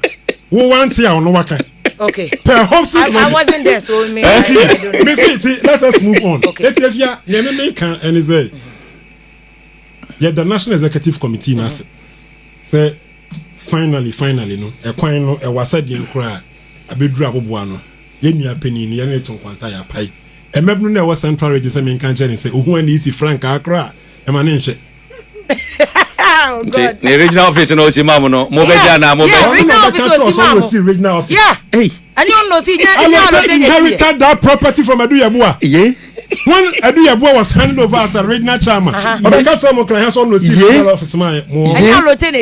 is not him. But you buy renovated, I know. Which renovation? The current renovation. It was painted by the Central Regional Youth Wing. Wow. Sponsored by Stephen Kofi Bedu, a philanthropist who came to support the youth wing and the see on fan finish you. Mama yan cancer. Mama zacha malote Jacob said. You see, you are seeing red no water no. Who take post I want no. I don't know how. See blue, there be see blue edano. Efia meba. See blue there lote Jacob say. Sa edano. Party office. Party office. President Mahama and the be inaugurate edano. Okay? I think it was in February 2013 thereabout. That time lawyer do one na regional chairman. There is a plaque. Efia mi kodura. Me no ka say NDC mebu na Cape Coast. Say mutia go to the party office right now. Na muntwa sa plaque no. Na mu fan send it for evidence sake. Enye chairman Lotejo Corps. NDC sa dan no. In fact, ni office are not no as regional chairman. Ye ko mu curtains ne fridge ne fan ebo hokra no. I'm not sure we found it. I'm not sure it is part of the asset he bequeathed to the party. Yan person be kan sem wa. He didn't build the party office. No. Messi, I'm not sure we found it. I'm not sure we found it. He's the only regional chairman in the party. Me many free me who ye. Me ni ejuma all kono. He took party asset as ex gratia. We don't want to talk. You see. Ye hiabio. Efia ye panka yaje. We don't need it. Efia ye simusi ye kokuno no. Ye ha ye hu free any mokuya. Ensa ya krabo. I am telling you. Me say the asset yeshra so kusa de mano. If you say in see ya padi ni ho a sabi ota frache enipa was dada no unyane no a enyeyi. You understand? Enyeyi but yen me say yen crying they say yen current regional chairman lawyer Ike Tiado. He was a founding member of the party. Okay? Lawyer Ike of the party. In the across the country. He worked closely with Obeda Samwa to form the party. Or no? Obey regional minister. He was regional minister for just about 1.5 years or so. And I reached out for by a show metanafi. Nibu and Fu, or no coffee party by ye. At a think of 4 party member ministers near dear. In fact, President Mahama no more crying when they came, no but to Chama Ike my bay president near the end corner. Reach out for the can Nibu and Fu. A cocrative, you know. Cocras answer by ye regional chairman. Ebe deep part nani mu fifi mantum ye kokon ekoji 13 parliamentary seats. San penifo we no motiase lawyer du ye bu afiu fleso du mensa to force no mo chama we be force no mo penifo amintimi embo mu nyinadi etiase in Central Region no. The youth of the party no, we have hope for mentorship. Said they will mentor and position this party strategically there when we go into the 2024 elections no. The NDC will deliver a resounding and sweet victory for John Dramani Mahama and the NDC. Solid. Efia, it is a foregone conclusion. It is not debatable. Now, Iva, I have remember, Mami, say what's them before. Mami, say what's them could be answer. Me branch because in your introductory remarks, you make key issues. I found it very contestable. Your issue about major developments in Central Region under President Mahama. If your facts were not correct, you've not checked. Central Region, we saw massive development under John Mahama in 4 years. But me ba me chro. Look, my chro. John Dram, yes, under 4 years of John Evans Atamos, we saw development. You mentioned Mahama. And I made sure under 4 years I am not blending, I am separating the issues. So in 4 years of John Dramani Mahama, you have 10 state-of-the-art e-blocks in Central Region. It is development. We got Commander Sugar Factory. Completed 10. Hey. In use, yes. Now the whole Ghana more completed 28. No more the specific. Hopeson Abutre. Central Region Guaten. I can sponsor this visit to all the sites. Oko Kaswa for Akwa Bakusiho. Yeah, by any other complete. Yeah, by any other way. Wait, Aguna will be Kuma, Gomwa German. Okay, Enyan Mem, Oko Ucham, Oko Chichire, Oko Dia. So it was the first to be commissioned. Okay, 10 state-of-the-art e-blocks. 10 completed. Oko Dia Chichire is here, upper than West, the end of the Galam stop. I am telling you, they were completed. Yeah, I can sponsor this for fact issues. On my 10 polyclinics, 10 state-of-the-art polyclinics. In his 4 years. No. They were John Dramani Mahamad's delivered programs. So if you want me to tell you about John Evans Atamu's project in Central Region, let us debate that. You were emphatic as the host of this show, said John Mahama Bayeno. Central Region, who improvements be one kind of Thanos. In Central, and I'm telling you. So if you are aware of all this, and as the host, no. No. I take very strong exceptions to that. If me misquoting Hopeson. Hopeson Wahanomo, per his own logic, no admit is as no can. Macadam. What's the hand of Hopeson catching? You see? Hopeson can on. That's it. Share. Communication. Maybe I'm the guy we share honor. I saw make an say. You should have said, that's it. Why I'm telling you, if you didn't have the benefit of it, on no logic, no sister fear. For no logic, or see a beer one country. Say now, over quality. Maybe I'm the guy by yourself. He said that on air. And the mechanical air now. No, you said that. Maybe so. Oh no, I know what can. It's a logic, no. It means that you make a You see, it's not a healthy. Oh, Nasa, Nitam Nasu. Now, when I walk out, that be Yababa Hodum, Nasa Mizabia Mimi will be cow. Mano, and to Hodum. Share, you see, youth organizer. Youth organizer. Yababa. You see, me from 2008 or change your position. Baby, I want to say, ne microphone no. 2008. Ada master radio yakosa. So, ye ba studio a. Ye hu ye ho sa atamfo. Ye di nkomo ye kasa. Na obi eka bibi wo ofe a.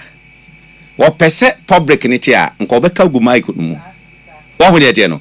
Enti ye mfa nko me de ye just advice me de be mo. Se ye nya ni sa. Enya sa dachi bia no ebetimi aha adwene kakra. So asem bia obi apese o ka bia no o kama amanfote. So hu de tie no. Na se bia ye di nko bokra ni ye di agro se oh e bia se wa funa hyehyɛ kakra oni ade a wesi ma be ka na ye nya ni sa. Eyi afia ni edi kan enya no credit sɛ me meti hey ma threatening president Kufuor me free hi me ye hwan ana me kwakɔ yesa. It's not true. Aya munja sa propaganda na ana moye no enye enti ni okai no mo mfa ne sɛ hweda sembi na okai wo mo na enya wo mo se mo custom me mo ko president Kufuor men so ni okai no so ye wi. No, but you have to clarify mo ko ya me chese wo de men so what you say men's also asem ayeke ka luteje ko asem e no na nka ho den okoko fedo because na no ho ya chi nka kwenti so de onu be shim na wa ye kakra so ne tie no aleteje ko sabe me nya spokesperson ana onye MPP ni etimi no me ne powers to say anything about him say ebia me defending na say bibisa me need that capacity no but ni okika ye nyina no eja me dodo afa ho kakra na me de me makomanim say Alute Jacobs odi chairman regional chairman just one term ana Dabi one term one term yeah only one term but before that what was his na 2012 one na chairman lawyer Adorye 2012 yeah but before that na one na Alute position when this we here Acho Mr. Dadson mo nya na microphone here mama the propaganda secretary kakra no here opposition and odi propaganda secretary but I am on mic ni here my because abutiabo guso I share live jaso jumedie e wo YouTube yes I wo Facebook and you betimi follow here now the comment wa join change na ba we fallout from NDC chairman Lote Jacob suspension and finally the sack from NDC omasa suspended to gyaso account and MPP so there's also a power struggle for 2024 until those issues and I can and 17 but na Mr. Dadson here busa for clarification Fiana or your deputy propaganda secretary okay I think the time you were position. Odi chairman just one time. Ofi deputy propaganda no and obey propaganda secretary after we had one power.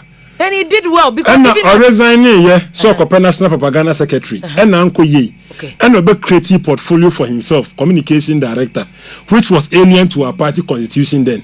But benevolently no emra olusu election no Chairman Adorye Eco obtain no because in our constitution no at the regional level after regional elections you have the power to co-opt 3 other members onto the executive committee. Oh, okay. It's at that point they co-opted and Lote, Rebecca Hopeson, then there was one other person. Explanation okay. So chairman for just Make I say Tama me kai say me twi adwene che asi akire kakra me dia Lote Jacobs e kokko hia Adom FM e wo tema yeah e wo tema me kai tema dey introduce me say regional chairman e bia ye time no ye chairman no e bia ye look at that time Adom tema na long what confirm me assassin say he was the creation of the media in Accra and your creation of the media I'm telling you no perhaps Mr. Dadson na say we better hi wonya youth organizer wonya youth organizer obetima introduce youth organizer na me bala me ka say me youth organizer na me youth organizer that is what I'm saying say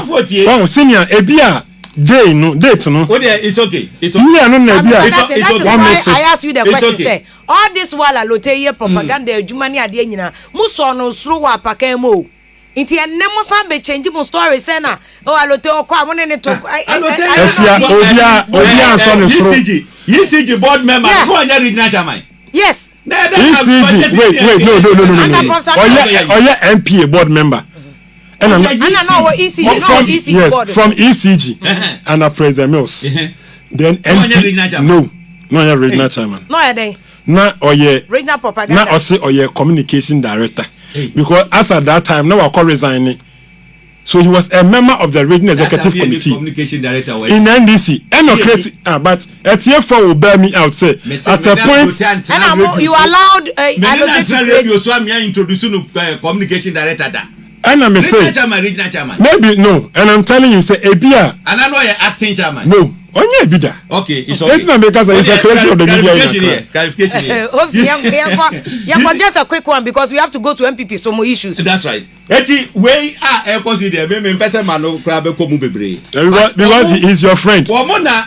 oka podo be kokko he is his friend he say wo na yo na e dey ja o mu juja o mu chiche me dey me free hin me kwako gb but he made the allegation say mo na mo sha Lote kutupa mo na mape bibia ma no so kaza ma me ko musazenti Lote baby a wadu ni mfie ni experience owe obi na embe nunu mu ansa na wakasa o ko support na nado ana mo nya me nkasem wo mo timi dan ko mu timi pa we say Rollins grant ko mu suspend no President Rollins ono ade the party no se nan ko mu betimi na da odi kroma say na ye o mu general secretary say ya temu ye kan say backing door na odi kroma say ye den na ne yire yes apam ne yire free party mu na odi kroma say yes no do mo see disagreement ni ade why the pam na na kono do free party mu eja mo na mo pam no Number 2. Obi your vice chairman. Wait. Your vice chairman. From the party. Nobody sacked her. Jot it down. More pabonanza. Nobody sacked her. More pabonanza. At where? Kogwaji doho. Eko kasa ya. Yes, hey, kutuku. Yanti. I'm going to call committee, disciplinary committee. Na this idea no me. Some must suspend no. Ana me boa. Aha. O must suspend no. O do say ye ke allocation go say first o must suspend no. I was okay. Mo dey must suspend me grad me yi me ho free party no. But yet 3 weeks ago. Enti obi a wayi no ho free party mu de. E ka den dey say afre de ye yi wa declare free party mu. Ni pa wayi no ho free mu de da. Party no wo just say one kasa wo pe na de kodwane ye. One kasa so betimi de wo pe afri mu.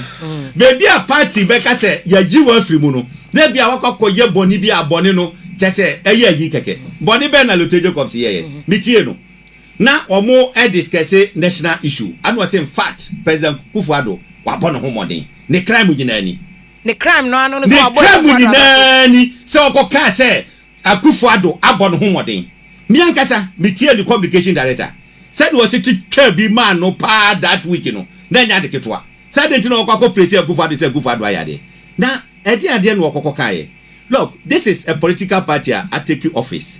Within first term na the major promises no what ye wanya wie kura na watima attack majority of them momo MPP for MPP for watumi attack majority of them tell me political party aba aban mu look yem fam free Rollins yem fam na Kufuor ni ade ni dina no eya na chese omo take off second term woka ye ka na ya yi Mahamasi debe polyclinic say wasi 28 Bank of Ghana hospitals ni ade and dey ka hono mo ka say mbesi 88 hospitals say mo si one kra what's that 88 hospitals ya mo si one kra watching room ha mo si hospital me say o si confirm mo 24 months to complete ya twa hospitals no hospitals no na dey mo si president ka say wantie was it 24 months from the day of sword cutting? And to make a sword no.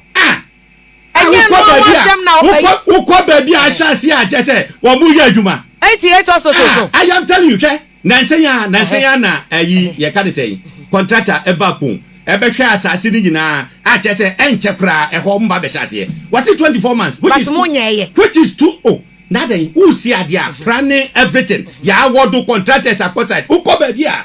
What much as here? Our moya day. What we see hospitals no. 2 years no do. Na say who hospital na. Ya go na obeka say na sabo promise here more failure. Okay. Now a year within a year we see. It says enya 88 bi mu. Aye 111. Amuni sika mo de be no. 111. Ko bo besia. Me see adan ede ne yehwe sika ni budget sika ni ede ne yehwe Ghana for yehwe den si yehwe si ebenya hospital ana me boa samu ka sa mo 20% per month amu hwe dede amu mo hwe dede amu ye okroma Hopeson mo ka che NDC for so ma bo besia o mo de amu mo besia but you are going to borrow efia baby a me wo problem with the media obi has your problem with the media what it mo mpese e better to questions ye ba ye say ye the figures you too say what who said yesterday figures ben and Adorye Kufuor what take you over e ka wo boy in percentage terms they say Kufuor kwa dey 5 million pe na ye ka ye 5 million because that's right. We got a lot of NDC 5 year wo mu dey call 122 billion na e say yes I know do amusi dum so nti na e ka no koduru no oh sir eti ye ti order ye ade enya NDC ta na ewu sa manfo to chinchin ha edi pampers ni ye ka ho and Kufuor what is asem ni bida what you say ye adwuma amagana ye pese Ghana ekonanim eti ye nyina ne say Ghana ebekonanim eti say Kufuor say be ba Ghana school kwala nyina wo ma qualify eko public school obia entwa ye kan say school fees ni atima je saje we ama omo wi asisi abi no kasei omo university sisi a omo ko eni ade na saje we wo se den wonti min ka say aban abo no homoden apart from that na last meeting wo mo mpinu ba ko honorable Abrapa or so wo ka say o that time as at that time na 16 factories pe di awie na the Fourth Republic from Rollins pencil ebe beti se Kufuor buy no na ya see hospital ya can say factories is saying new factories is saying na yesi na ya sugar ya can say commander ya omboko ya omuto sugar free makwala edi ko gumu a Just omuyi ba say omaye sugar factory. Na say obi aba within 4 years. Na yan fa ne say ne wo kan no kra na eye no kra 16. Wo mo say di pa na ba so. Me de wo ka say ndey 78 factories eye adwuma e wo Ghana ha say. Fully operational. Yeah. And budget no hwe mu ohun. My but say better and further particulars. Oh, on it there, and you know, if you don't want free, you can say trade for no, or PRO. We say we want to know the locations. And yeah, they will provide it. Naka mode mo cameras ako okay ako YouTube ako na mo de assist so amount for year duma na baba mo de baba chere Ghana for. It is sad number we nyina and then aleteje ko akonfo ayehye ni you. So we dey no. Wa ya de. Or party for no letter no, e say don't get it but say misconduct. Misconduct. We misconduct no. Et obi ka say president ayade a misconduct. O man ka say. Na say ya o mo say yi NDC MPs enko to abantia ministers are or more by approve of Muna, our 120 and or more go through no. I am misconduct. Okay, and it's a good question. I am misconduct. We are building the nation.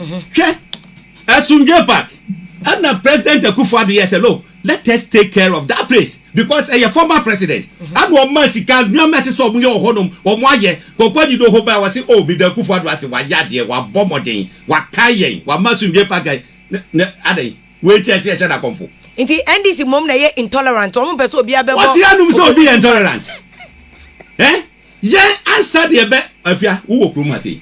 Enkofa ye suspend you who wo krum ha. You knew what happened. Minim. Oh. Afoko ni kwabne Japan den omo ye. What say? Omo ye den. Omo anya hwe dey sam. So me dey minim. Afia. Ese no say one day mu ba na mu yi omo photos nira. Levi afia. Onim ba. Minim. So remember be draggy ya up to some time. And na party for na yeah, different from omudia no omuye no.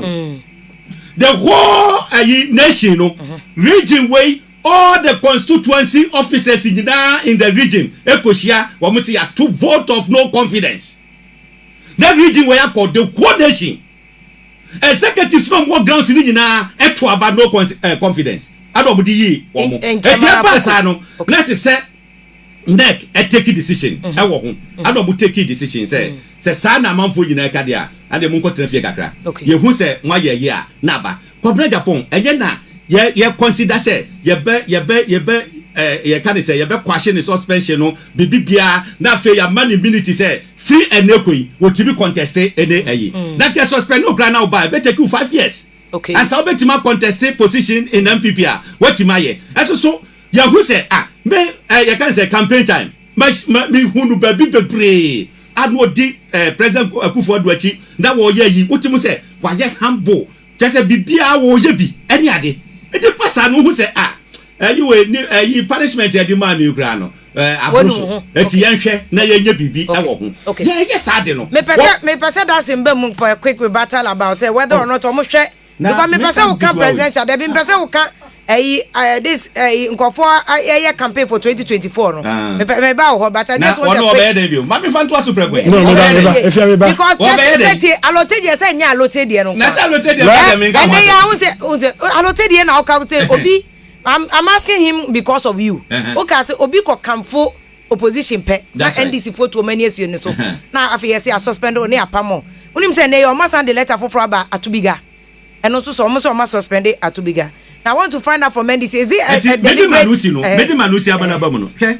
NDC flag bearer. Aye former president Mahama. Me ne young papa. Me wo VIP o tu kwan ya. Me ana na me hwe no. Like yeah at a point the secretary for business say na wo papa dia no.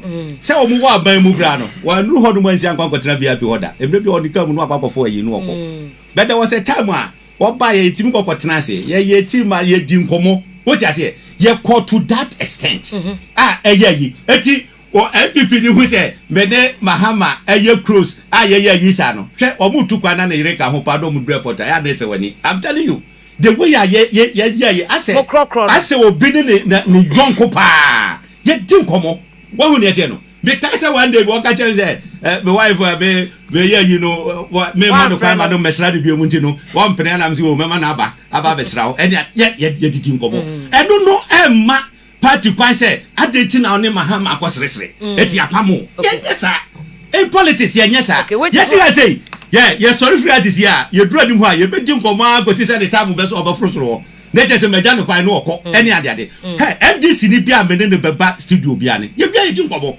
NDC communicator bia me hu ni obeka say even unfortunate issue kra esi wo Kumasi kra no fu se ni donko be bio be share bia no woni me ase ye yentafo any ade wo friend me all the time ye din komo me so me friend no any ade enti sa nete ma ye nka se obi akwa ka se oh ade no so say nya se you to organize ti hoyi se nya ku for da Roma wonu ko betima tra Roma e ko bu bo organize se don bet tata no pay school fees nko do betima tra Roma ti na ku for do yi sa do so nyina afiri mu so mo nda na se mo na ba so obi akwa ka se wa ya dey ti no e ko suspend ni ba do e ko yi di pa da fi party do ade se so mo yesa ko for do ya de mo na ba so senior Jesus me no musio ja bo te o se be ka ho do Jesus me ba I tell you okay o mu senior communicator bi ye ti UTV ye wie ya do ye call break I say in fact education aboy o e ka me call eyi e ka chese school fees e de better at me and am say pa e akanda manfonte say school fees no aboa Kano just once. Okay. Now my phone say aboa. Okay, yeah, 2 point na say o purchase NDC is intolerant. It na say or suspending on totally. But me person which them say deliberate policy bi na mo de ba NDC mo say obi a obeka bia mo opposition be yi na frim and obi on a party na adwene enya adwe be yi na frim. Efia say Hopeson nyumi e na obote na man. That be say because I'm asking the because Esa nyuma Hopeson to parliament asemi. Ono bo base e na obote so far. Recently there's an issue MPs or parliament NDC MPs go clash with the party. You see Emra Babin even is speaker of parliament. Now what is MP before say ombehwe afresh out. You back to Abama Babin. And if you know thank you. It's sort that issue out. Oh, say me yakuani ba. Na ye frɛ bibi pruning. Aha. Se wo ye kokofu na ni se ejina ebe so aba no se wo hwehwem na some weak plants bi a take shade and space man from man fair phone mu ono a on swaba ono so or compete with other plants for nutrients space and air no you prune them off obi bia o ya no adom medua wo party mu a on swaba no you get rid of the person. Hey, I'm telling you we will get rid of the person on swaba. If you are not a productive party member you have no business being with us. So your our opposition now open numbers no. My country, don't forget, my country was one of our tutorials in politics in NDC. No, we believe in positive numbers. We don't believe in just any number. We a number now, we a player now. Now to ni na ball left. Now we be young faumba. You be you wasting time. Now if you see, my mentor, me ni Penny Hopeson, ninse mi okanye. He ran away from some issue on 3rd January 2013. My Joy Online or the MPP you'd vow to stop Kufuor from attending Mohammed's inauguration. Listen to this. By speaking on Adorye FM's gyaso morning show, host Adorye, a senior member of the Young Patriots, a group within the MPP youth wing, said the youth of the party will not allow President Kufuor to attend the inauguration. He will have to drive over us to attend this illegal swearing in. He called on every member of the MPP who lost President Kufuor in the party to march to President Kufuor's house and let him know that he would not be allowed to attend this inauguration. I remember the story. Hopeson, someone. Hopeson, I'm saying I know your interview. Hopeson, you have been quoted. So why are you lying? Sa interview no na madro no. But me no one hear interview. Why are you lying? When me no hear interview. One now we me interview. Let me finish. No, we are the fear no.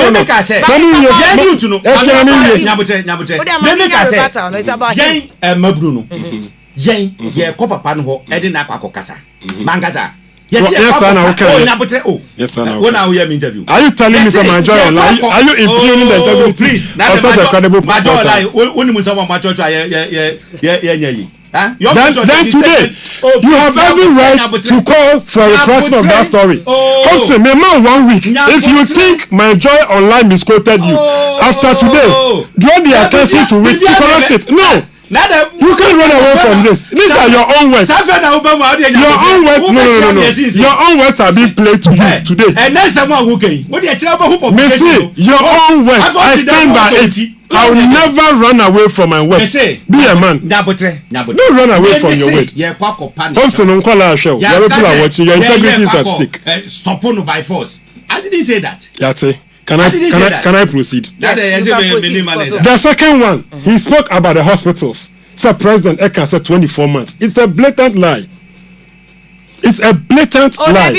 On the Ministry of Health website, because no, that's not the no, he said it. Maybe 24 months. But Orin Bata was only in respect of the party in pruning. Pruning, and was so a child for back. And that's what I can't send me no President can say 24. You see, President now will be website the other way. This is the Ministry of Health, the official website of the president. No website to them. You are telling me that today the Ministry of Health website president cannot be taken 24 months. Was it 24 months? I say we will this year, which was in 2020.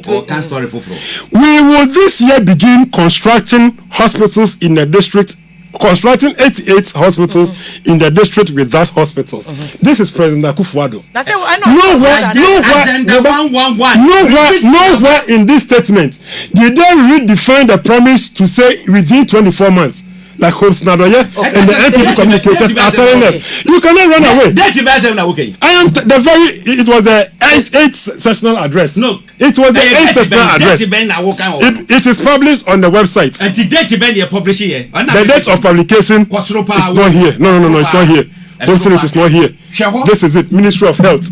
It is not there. How can a story be there? It is not there. I can get you a second story with a date. How can it be there without a date? I can get you the story. President Akufo-Addo said within 8 months. 24 months. He did not say that. Let your production pull that story out. You have been caught lying on air. Don't run away from it. The third issue. You see, this is a very big platform. Yeah, that is so. You don't quote a story with that. Number 2 in Frama Engumusa. You can't quote a story with that. Governments take off in their second term. It is not true. A young PP government in quoting and they take you off in their second term. In President Kufuor's last State of the Nation address in his first term, or see they used the first term to stabilize the economy, and that Ghanaians should give the NPP a second term for accelerated development. John Evans Atama was by president. Within 1 year, Akufo-Addo was calling him President Doolittle. But I remember very well, so within the second year of President Mills, he declared the action year. He started building emergency classroom blocks across the length and breadth of this country. So no NDC administration takes off in the second term. John Dramani Mahama promised to build 200 senior high schools. Within the first year of his administration, he set off building those giant infrastructure. He started 136 out of the 200 promised, and he completed 57 according to Matupoku Prepe. He completed 57. Each of those buildings has a classroom capacity of 1,000. It is John Dramani Mahama in just 4 years was John Evans Atamos. John Dramani Mahama. In blocks. They can't John Mahama. He started emergency classroom blocks. Some put the secondary school for 4 years. Nkuko buo kroma esi. Muba ya pe anam de ba 3 years. Me say usi nkuko buo. Me can usi nkuko buo. It took John Evans Atamos. No. So me bia usi ye. Yen be see emergency classroom. Mo ko num ti 1.1 billion. Damn it. Me see 1.34. Me what does he perform years ago? Listen. Don't run away. I am telling you, sir. Money secondary school. 3 years. Emergency classroom. Emergency classroom. I did 4 years. Music classroom. More than about 3 years. Into emergency classroom. Also, you are not aware, sir. Within the first year of Metro, Bremen Secondary School. Go, me fact. Yeah, but I was go to those secondary schools. Because I see a coin people. Go to those schools. Me tumra me traus you. Me tumra traus. Me mama obi. Yanko back to beko. Mo Ghana fo nyina stakeholders. Eko go Legon. Say 4 years no near anipa dodo no beka no. Eno na bodi be year. Listen. You are not speaking to the fact. That just first one committee. The very one committee now on educational review. Wait. I'm not jumping. I'm putting you to straight. One committee now. President Kufuor set it up on educational review. No, it never reviewed for hooliganism. NDC manifesto. Wamudi shemu say wamu be 3 years. Wamu ba ye no adom say yanya stakeholder consultation. Adam muko Legon. Mo se ne dodo no beka no. Eno ne de be ye adwuma. Ana fe nipa dodo ni na say ye maintain 4 years. True or false? False. Hey, false. False because I'm one member committee now, President. Yeah, but I'm one member committee. Afia, I will throw a challenge to you. Go and get the white paper. I think I have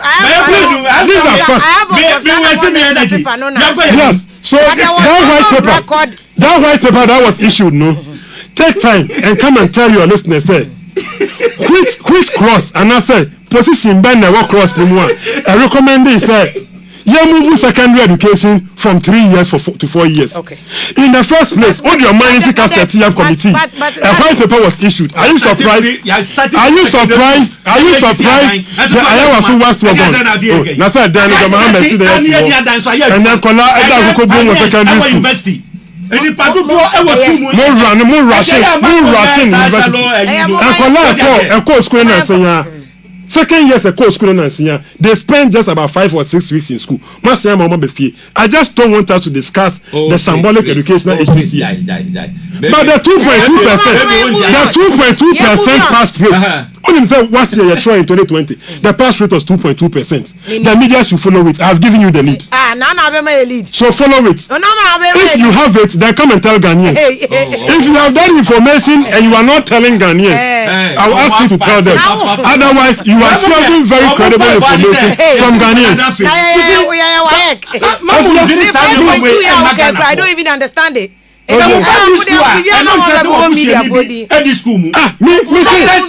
pass rate was 2.2%. It is not about wishing somebody well. We see at 2.2%. He went into education. 2.2% pass rate. What's it 2020? Challenge that. Yambra party. Yabako education later another time. Yambra party 2024. Already economic intelligence units are predicted that 2024 there NDC ebefa. Analysts bebre akasa omo hwe from ground any said the 2020 about to air tro kan ma mo na mo lose mu seats bebre ama seats na ekuta m kwa say abe 137 or parliament yes 2024 already crown na do nye 6 months o papa no nye 6 months but people have started showing their faces omo nyina officially they've all denied 3 months ago. Yeah, but you and I know say I know their politicians admitted that. But people are campaigning ground here for 2024. What is happening internally with our party? Yeah, papa. Grounds there, yeah. Grounds here. Yeah, papa. Okay. Abana yeah,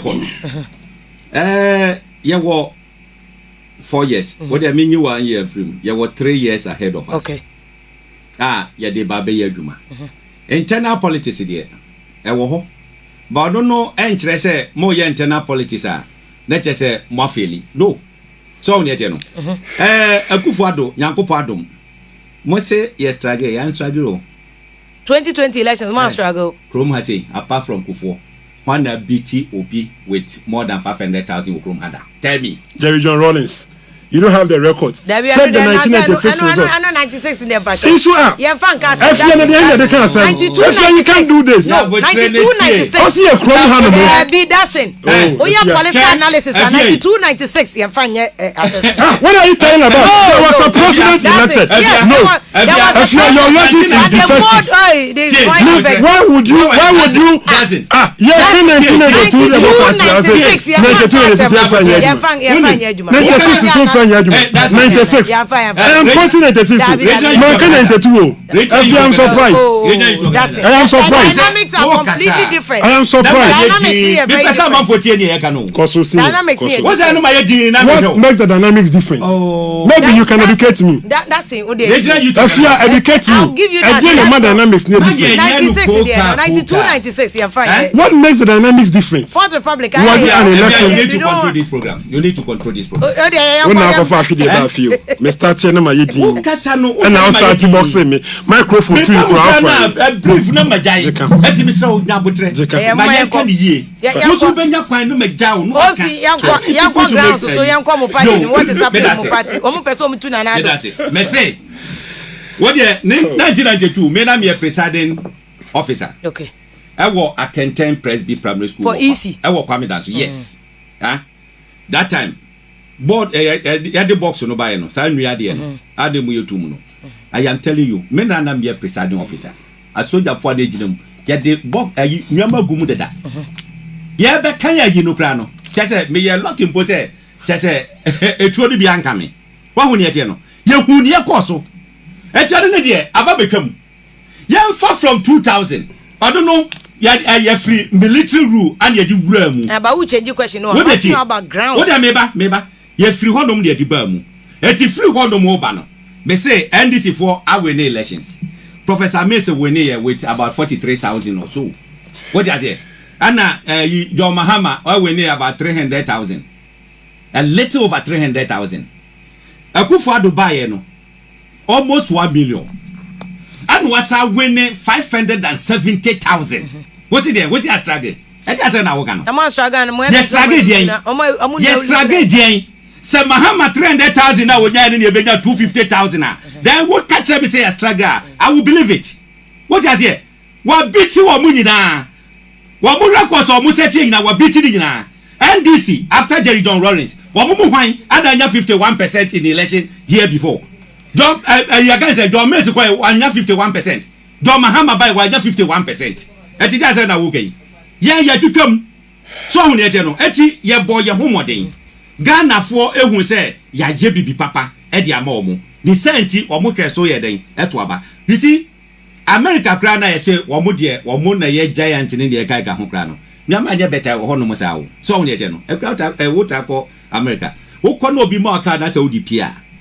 Wokwa odru kwa ho na se opake ni free wonja ticket obeja ticket eti se wokọ ba bi be yes ahodo be yes 7 opake be 7 times obeba no check dollars a wobetua on parking alone. Yes, so your point is eti ne mika ni na ne se Akufo-Addo is working Nyankopon ya domo a the final term ana woko no ese se obi esosidi no eti in MPP no a bedroom baby, ye waban mu a 1 year to elections.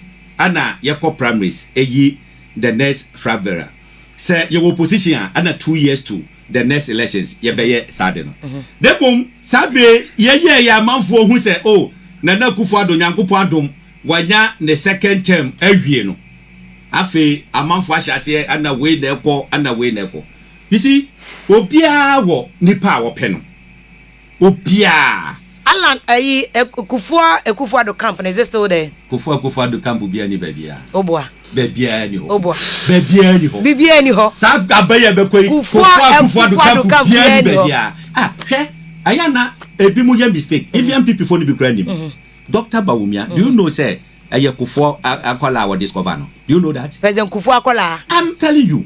Any Dr. Bawumia. Ah, I know na the Bank of Ghana. Ebe no deputy governor. One non suggested no ma President Akufo-Addo 2008. I am telling you. It is the true main front line for no Alan Ayinina no Akufo ma. It is him. Who ni ho? It's one ebeko 2024. Jogate Akufo ba. You can say one more mogika nyina Akufo ma. It is Jogate pesoko. Alan pesoko. But the yes am. Bawumia pesoko. Ana akoto free o pesoko. 4 people. Na botre ni obobo ni de pato nche. Ni ya tete a just ababeye issue. Ya national chairman akasa. Ya general secretary akasa. Impenifo bebre akasa say obi ankasa nche ni supporters. No mo ye den. Omo Anthony down. Do they have control over the party? Why not? omo control and omo dey power mo ye kan ye ene vice president office I issue statement say womo title posters no they should stop it because we don't know one sanction poster bi as omo nkonko okay but amount for out of their own free will no mo fi say one person yes I was say munjai and say no ya close to honum docket and say obi akoko gina ba bi say me the poster ebobobo ahade ne kai ka ho we expecting say Alanche office to be issue statement na fe ya camo system ne down na ya ya adwuma dia hu say oh this time na mo ya nyanya atwom we all know Hopeson you and I know say omo amabobodi nyina dia really interested I don't know person mo ka obi aka sa kwacho o say all is well or ground they say omo interested but says here na ya sorry Alan Bawumia yi ni ne kai ka ho no and you say yen giantsa ya were 4 years to go say yetimi twamu half kra na fe sadi way start here at least nyansa wom what you say na beginning of the year no was start say ni dia yes robun obunfa sadi ma no ento honum na be de me I can tell you for you say nyankopon adom say onkwale ya omawura university akufuado yi sa guarantee say you na free honum akwala bia betima ko student loan can say trust fund akwakwati loan e dia ko school okowia hama cross oba obeye 50% of tertiary education free obwa say awam wo ti awam say mo ka say free SHS mo nya na maye awam hwe obi a wo say free education e be take 20 years what sponsor advert hey adie ye free there enye papa aye ye wi a wo so be ma dey 50% eya wam obwa wonim se Akufo-Addo ma promise no amanfo hwe so e de to abama no eto ado so ma promise boom mama ka se mitro training colleges school for e training colleges omo yesey nursing training wo kom nyina bo mo yesey wo mo ndru legon population pe wo mo ndru wo mo sika no campaign na yesey 150 that time no mo twa mo say 150 or say 50 cities one timantua Akufo-Addo by waba restore or the akwa 355 I will try more every month I don't know one timantua I was say be so presidency grana you are ready now university fee obi tua 2000 obi tua 3000 obi tua you know ada obi tua baba tua okay what the young fan flat is say who tua half a 1000 Ghana next university you can say population me say agenu mudwa what the has say no say what they you can say $1 billion Hope CTV eba uhu bida SCS Korea oh and ya no be kire mu say ballroom wrangling dey ballroom say companies private PPP na no here room oh refi room it's a company local company we no expose NDC abai no more how answer na president wa kwa trans say ya catty sword ade no ngono na boardroom na ade nyina wo hwe say na okay but say ni pechi say we don't know what they will do in the future sikana ye ready ana me wa eda mo na mkoko kofae say you grad me wo hompo me hu aka me ta me file bi kra bae na ka bi kotu ni se ba okeka ye ejina a kire wo me say ya dumtwa wo de krom hanom no mo say sada wo mo de 500 million ebetum afi bi wo mo de 100 million ebeka ho wo mo de koye e take young patriot em ye kokko ye demonstration and what the check bi kokko jina ho check na ko account mu da up to now okay eti eja numta keke media me nim say nyankopon ya adomo a ebre no e ko da nimu no MPP ye beti no bi ase na fe ya kono sa me say this trust me the leading ayifo na ekọ jina no eye kufo nananom that's Akufo-Addo bra eye kufo eba no wo hu ne tie no Akufo-Addo kokufo all the time ekokotwa wo hu te say ni de kaka enba eti sa sanchichemu ni de ya tra ho now near there are no factions in MPP there are no factions in MPP faction bia ni MPP say ba wumia ye kufo akola alan so ye fa de so ye kufo akola wo mu nyina wo mu papa ne kufo ayo and wo mu nyina esan papa ne Akufo-Addo eti nchichemu bia ye den eni ho what oh hwe we mo no mo I know for a fact say is there I know for a fact say wo ho any baby I know say wo ho man the can say oh na say wo dey say o mbe so no worry Dabi anya ni sa ya be ko 2024 me say my mount example say eje je Akufo and I discover about Umia una okay o my evidence be to that effect what when him say Akufo na dey Minim she. Baumia call home was a governor of Bank of Ghana. What did you go? Minim. Minim. Hey. Eti Kufoba, why? Where would I say some more problem? Okay. Nyakupadum, Ghana fire dum, ama, bagme, speaker. Minim say, the dish show Hokakra. Joshua Labiano, campaign manager. But who's any poster P? Sellers men Samu. Yasegusitano so. And we for 2024, and we have for the last election. Huh? The last election before NDC called Congress. That's how for you buy. Last election, the actual 2024. Yo, Postano. Nanya Monya shows some more people for Makoya. Anti Baumia and NDC for Nagoeta. Momo de Moon, I'm Momo to be near. Messi Baumia and NDC for Nagoeta. I bet me myself if you are almost more send your political opponents. What I yes, I did. And NDC for Baumia Landiano. Casa, Messi. Oh, I see. That's Mammy. That's more bad power. Yeah, you see 2024. More chance some winning, but I must say without Mahama. Also, Yatian Mao, Katosha, your crown, I see Shala. 2024, the Mahama ya neighbor. If you are used to some of the Mahama Bambelus. Agron was said, you for no him for Omutrifi. And this is one. These are imperialist proposition. Oh, sir. Obianim Wokroma said John Dramani Mahama. Any bold stance or taking in the international community to speak against practices like LGBTQ.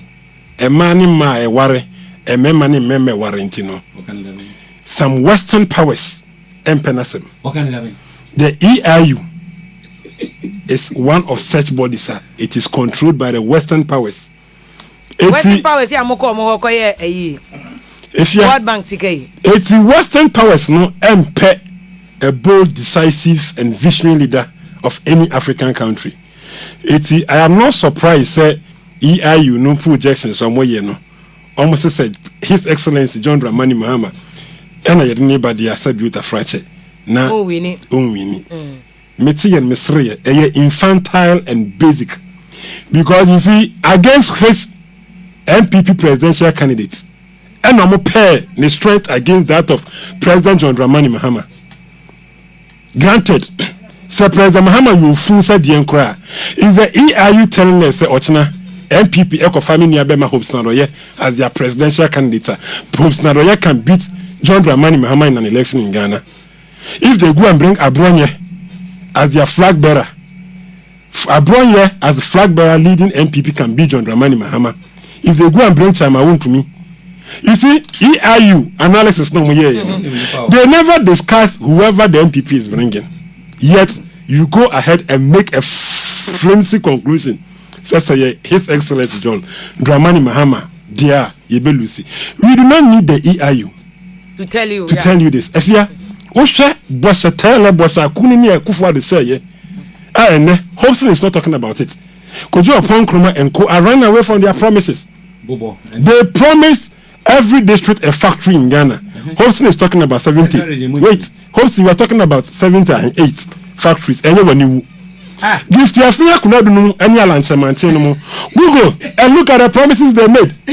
About factories, no? About factories. When Akufo-Addo was cutting the soil for a Ekunfi pineapple juice, what were his comments? Osebo said by the close of that year, close to 80 or 90 factories were going to come up on stream. Yes, you Commander Sugar Factory in Central Regional. John Mahama Mbo Nwasa for him. Yes, Elmina Fish Processing Factory. Moba 2 Pozolana Cement Factory Ewo Gumwabe Waze.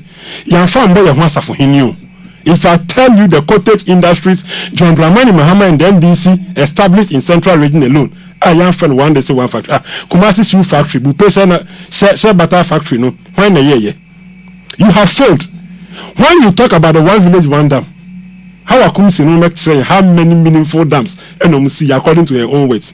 So this baggage from 2016 to 2024, Moncler, Edimochi, astronomically, Baumia stood in Ghana and told Ghanaians that borrowing was the lazy man's lot to governance. The same body, a quadruni, a coin of fast woman. As long to told Ghanaians, Sister Beauty Fracha said, Cabisia Banco Tindia and Colonel Baba Mubi or the president, he can lead. Host Nadoya. Sorry. Appointment committee anymore can't play, so Ankasa. Can you take some water? you have water here. I say no special ice. You see, if you your debt has ballooned in excess. You for your projections, what did they talk about? The debt sustainability of the country. That's over 60 billion a year exchange differentials. It's based on what? Actual. Based on what consideration? And you work as the John Dramani Mahama Neba, you will lose elections. In terms of corruption, John Mahama's 4 years in office, you can chroma said John Mahama Bokrono, it will chroma. 4 years of John Mahama, the only corrupt issue they found was the Ford saga. And look on Okono, Ojawa Flagstaff House, Hopeson Adorye no mu etwi. Apart from that, Ford no, Esi ho, and eni ho. And I'm going to be set free, John Dramani Mahama. Now you guys are so irresponsible. Winning there somewhere. Someone that told our Ford no ho. Now you transition handing over Mamo. Sir Ford Nini, not 4 years more to me. That you are not what see a deal of my besamunsa. Because a small post captain Crono or my penny for the new can see a manable. Your boss small post a penny near Hopeson Adorye. Your boss small post in power President Akufo-Addo does not deserve to be the captain. But if you are share the corruption a course of John Dramani Mahama. Now 4 years prosecution or Muka some more year. She opened Mukesi, a real boy, and the stones and almost net issue. But 4 years under President Akufo-Addo. Yakama Yahusa Mampeni Akufo-Addo Jareda editi corruption. Or Mampeni Akufo-Addo quote saying that no evidence being. If you we are not the evidence. Question Yatechi Emma Yatiasi in the announced video. Say ono and syndicate corruption. Now ocha by a ratio of 5-4-2-1 at the presidency. Sasa no me kan yana and I want it. Yama yatia so man perin yetimi so ale say be cash for seat. Edni ko na konwa so. And also there was no evidence. Which evidence do you want? I say I'm reporting by which reporter? If there you was want no cash for seats. There was cash for seats. Report no concluded say there was no cash for seats. The report which President Akufo-Addo Nankasa ni BN and CID issue disclaimer. Clear before the committee's work. If you yan kwara okrom hasa you don't believe the report? That report. Me see, before the committee sat and came up with the report, Omo Penny Akufo-Addo Nankasa ama investigation clear no. And what are we talking about here? Yati krom hanumu aferobin boatin na oye boss MD. Osisa yen contaminated fuel for 4 toma moving pina. And then ekosi here. Me no kasi aferobin boatin. It's an MP in an MPP government. It is all crony way, more evidence as also a political party and individuals. I don't know also more attempting to file any issue against any of these cases. If you are crime, okay, not for the crime. A cockroach can never be innocent in the court of the fowl. Yen fast as we enco. Embra buzaje mfi ede Ken Ofori-Atta ko Shraj. You have copious report of Shraj indicting Ken Ofori-Atta of conflict of interest. And then see here. All those issues are there. We are waiting for power to change hands, then we can prosecute them. Because this government power will change hands and will line them up. Oh, if yeah, but prosecute. People are candidates for jail already. Candidates for jail. Candidates for jail. They are jail beds already. I'm telling you, in the next administration of John Dramani Mahama, if you come 2025 to 2029 or so in Ghana, or 2028, I'm telling you. Oh, if you Obia to say after being boating, because the report is there. The report indicted him. Say company no, Embra also supply boss no, boss fuel no. Now they did not have the certificate to operate. If you yet to come hano. We have seen clearly with the EIU reports no can or say there was a peaceful transition. In less than your core a mabnu bayan watche ashura monkwa. The EIU report was silent on it. No cancer same way now they have concluded there was a peaceful transition. There was a peaceful election. Okay. John Dramani Mahama, he remains the most astute, viable, popular and credible political leader ever to have emerged in this country after Jerry John Rawlings, after John Evans Atamios.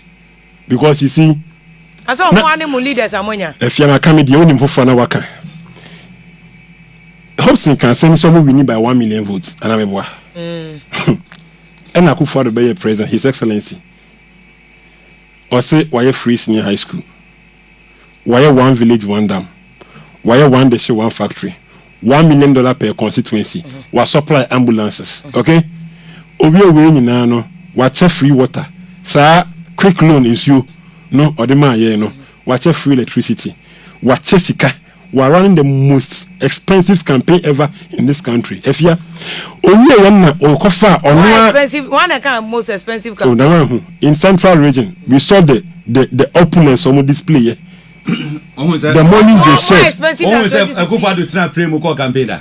John Mahama was using plane all over the country. That flight, you know, fuel campaign and I said, can I continue? Flood in this year, Mom, and John Mahama the plane. If you can I have my time? Not the plane. John Mahama de sister, if you can I have my time? You can't say, car quiet that. What do you play? Okay. What coach have you graduated play on the boy? Mr. Dadson, real. He who calls for equity must come with clean hands. Mr. Dadson, real point, you know. Go where your main point, you know. Where your main point? Because my question is about 2024 EIU report. And what's on the Mickey? I am dwelling on John Mebao. I'm dwelling on John Mahama. Why the EIU report on John Mahama no must be treated with a pinch of salt. Me say, Oma Penny Akufo-Addo ye we nyina wie no. Ono nkasa kofa ne referee. Eye Jane Mensah. Eye Rebecca Akufo-Addo. Na busuani. Oma Penny Akufo-Addo yere busuani. Oh. I am telling you. She's the certified commissioner. Chairperson of the electoral commission. Yes, chairperson. But you saw it. Let's describe her as such. My boy. And I made sure I said, oh, your man, if you are you denying that? I'm not aware, so you'll be able to. So I am telling you. With what evidence? That's it. You are repeating something that I have no evidence of. If you are a person and you fine, walk off on the referee. Okay. Walk off on referee. James and he appointed her. Okay. By the constitution. Yes, constitution. But still, I don't know appointing. By the constitution. Why are you running away from that? Only you know. Was also compile on one register now, boy. And they call about you. It's only way you know. Who buy a man with a 1 million votes advantage. Now, we are saying you might win. A coffee electoral commissioner. Compile while register. Or they call into an election against John Dramani Mahama, the supposed corrupt leader then. Now, if you are, what's a talk massively like you did that, you should tell everybody, everybody or your analytical say, John Dramani Mahama is a strong figure moving into the 2024 elections. No, when he was given 4 years, will be measured against the misperformance of Akufo-Addo in 8 years.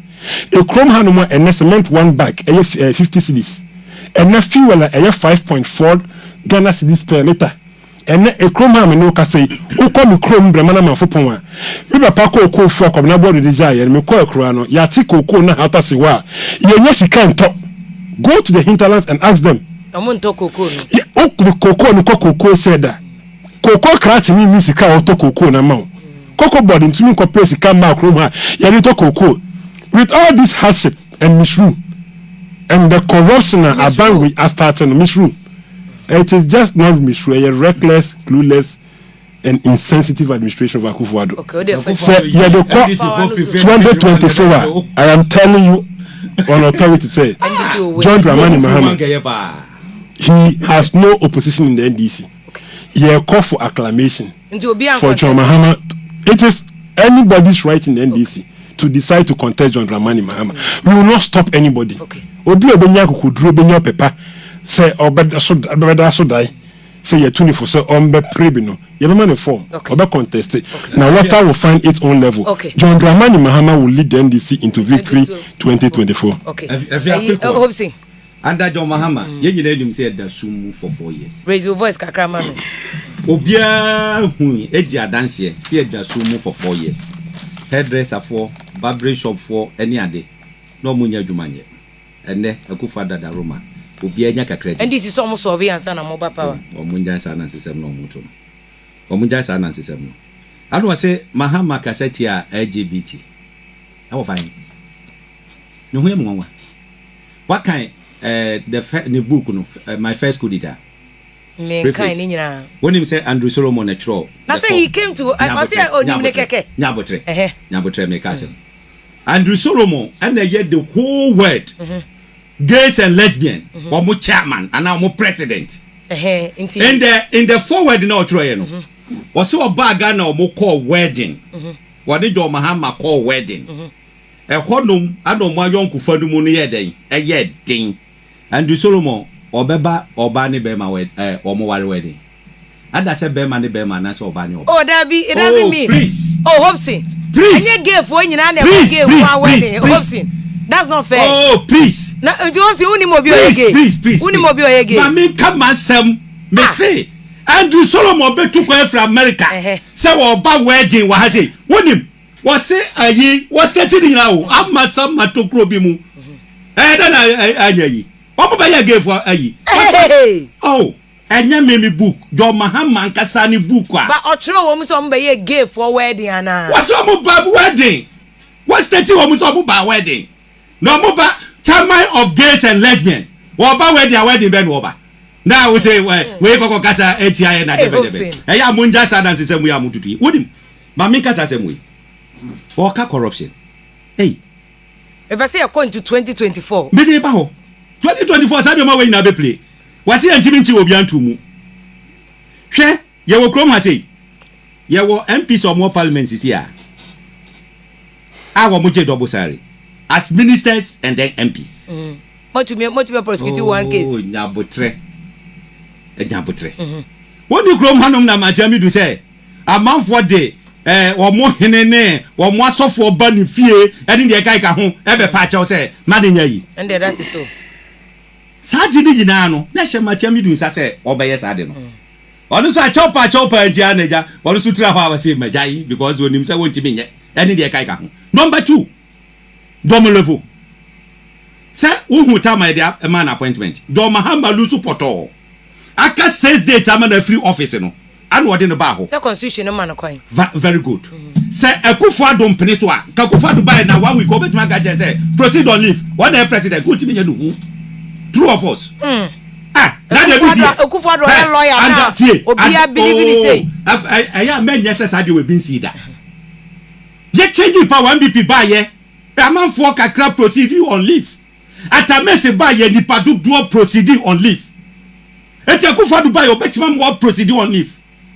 So wo wo evi sumola ayikura no Akufo Adom say munja omunyina no montena ho wo de waje adwuma for 4 good years ami awura fifie mu na nka wono epese opamo a nka fe na nka oba bepamo na wonim ye sa nneoma wei say enya yi no na wo cover because wo hwe 21 page a year eba abontina wo de hwe the chronology of the event said ye can say Julius Debra express letter appeal to Council of State say one more approval in term na say John Mahama appointing as one office and ye kai ka ho no he was there doing NDC bidding.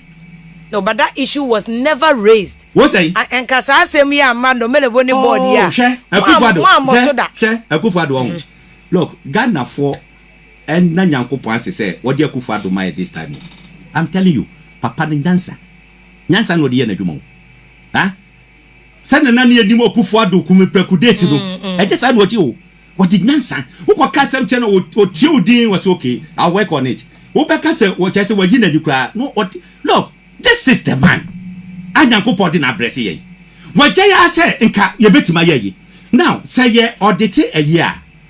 Ayi efia senka me fan say 2015 2016 yeah audit no answer about 2017 2018 wo auditor general's report say ko parliament anamwa na public accounts committee ehwe do mu jojo wo mu bobo so obi a wo ye yibia no ne afrel say charge wa ne say charge obi a say do ye kokko face mra no kokko face mra na ye ade no na enkwantemu a was in my 2015 2016 at all me pesa me year 2017 20 oh it's somewhere again na no eti ebra ye hu say akwa we e pray ye kan say no see so with us no no and ma president at the committee see who headed by Safumafo say wo mo hwe kwan ye be fa so ye be proper investigations aye betima hu because the money bi wo hodon a na ye clear ayi ye wo krom ha nipa wo ye bus branding nipa ne ba bonte say wo charge ba ko bi 1000 cedis na hwe suka pudu a wo mutu aye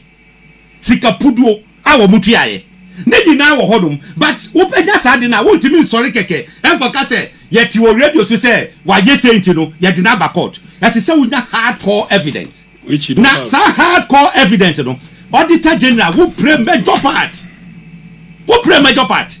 ah what would the fa ha say ah no wa dan afa ha and say and the fa independent yi formula investigators emra e do na crow associate e baaye say what who say wo mo uncover nuama no do America adade what you say yes or save this Domelevo save or save this country 5 million bi say what here enye ono crow associate who say no sad way mu trauma no odi America do buy adan he's on record ni video e wo hodum enye voice ni aka say obi kra na imitate no ni video our international conference bi me ntimi hu say na ye Kenya say hifon and was say since the you can say inception of Fourth Republic aban bian resource audit service say Akufo-Addo aban na bra Akufo-Addo ban is ma MMDS and talkers kra no wo mo kwan mo timi to brand new cars 34 bra officer yi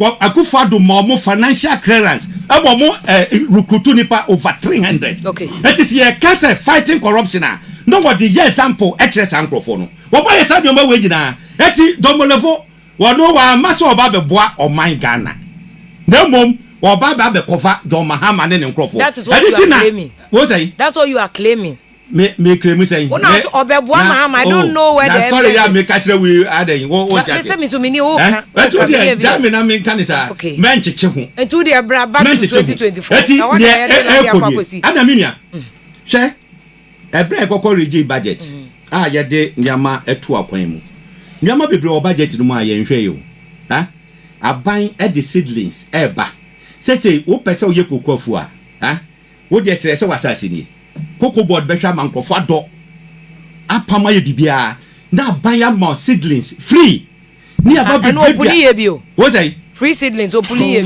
ti asem na me kan no afia mama no si na fe kan ni organ na ni aye no mo ye mu kwata abai ba be dof assassin am free wo be pama mo free okay no wa ba be dua sidle no so mo de makuafo du kuani no nya na kuafi no se wa ko wonya hwe okay na ye ka de say ye wo mu no metro the wisdom behind this ye dua bibia am ye wi na fe plantain sakati ya kwakoto do ve ne de abro eno so sia dua am e wo kokoo ni mu eti body ade ye ready a akuani no wo dia twade nyina na kokoto na ya saji janwa ahwa makoko no aye okay wuti a eye wodia 100% wodia de se wo ton amaban eti won se na amanfo ewre afi koko akua ayemu eti obi ba o se o wa ha ye benya gold kakra o muntutwa koko no mu na muntu galamse bet se aban ba be ye saje we nyina ama na wuti fie na saje ma we nyina ba ma wa wodu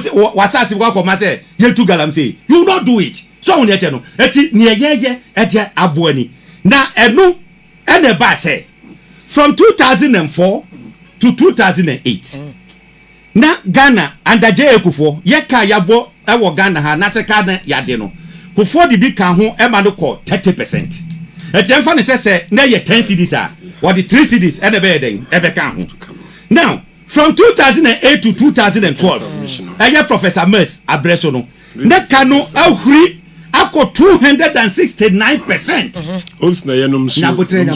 Wakasache. Nyabotre. O start ya. NDC 2024 mama. O kasa ina ma ye di. O start ye kan wo di answer me dem. That's you dey nya na. Me Ghana 2024. Huh? Me Ops papa 2024 mama. Etion Afe eba John Mahama de so 2012 to 2016 243%. And what you call it? And Ghana worker from 5 billion 1 month so 122 billion and you do honum every 2016 ebesi 2020 you know Akufo-Addo e dey akọ 137%.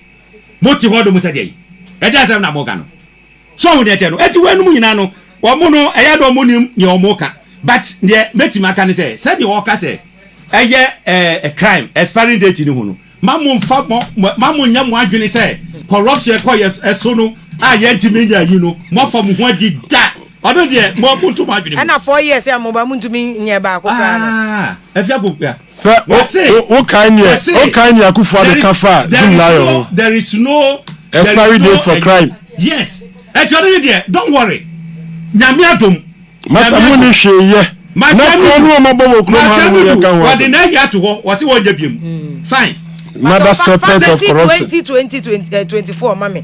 What are you? Because he's saying Mahama is the best candidate for 2024. You report a bogus of fine eduma. Musuna mose mo already what can say apathy crowd ho.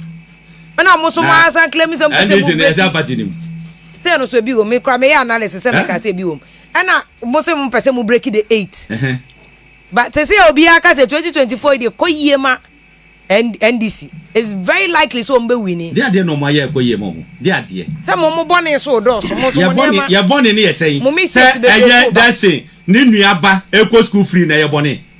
Say Dadson wo ho say ni nua bi a wo tie ya wo da lifeline so electricity won tua ye bone. On ferre wani wa de senior. Mesi manya ni stroke akramra omo. Won tua and now we to prepaid 100 cedis. You 215 cedis up front. Go and check it. Lifeline line. For what? No Ghana for yes, no more lifeline. What say you want? No lifeline. No come we say baba for. What is that baba for? Any hairdresser echo the door. Someone from electricity go sit. Baba for any hairdresser for now. Dr. Baumia say am go le gon. Echo the odwan no. Echo say stop it. Omre na kasa so. You are out of order. Nyabotre.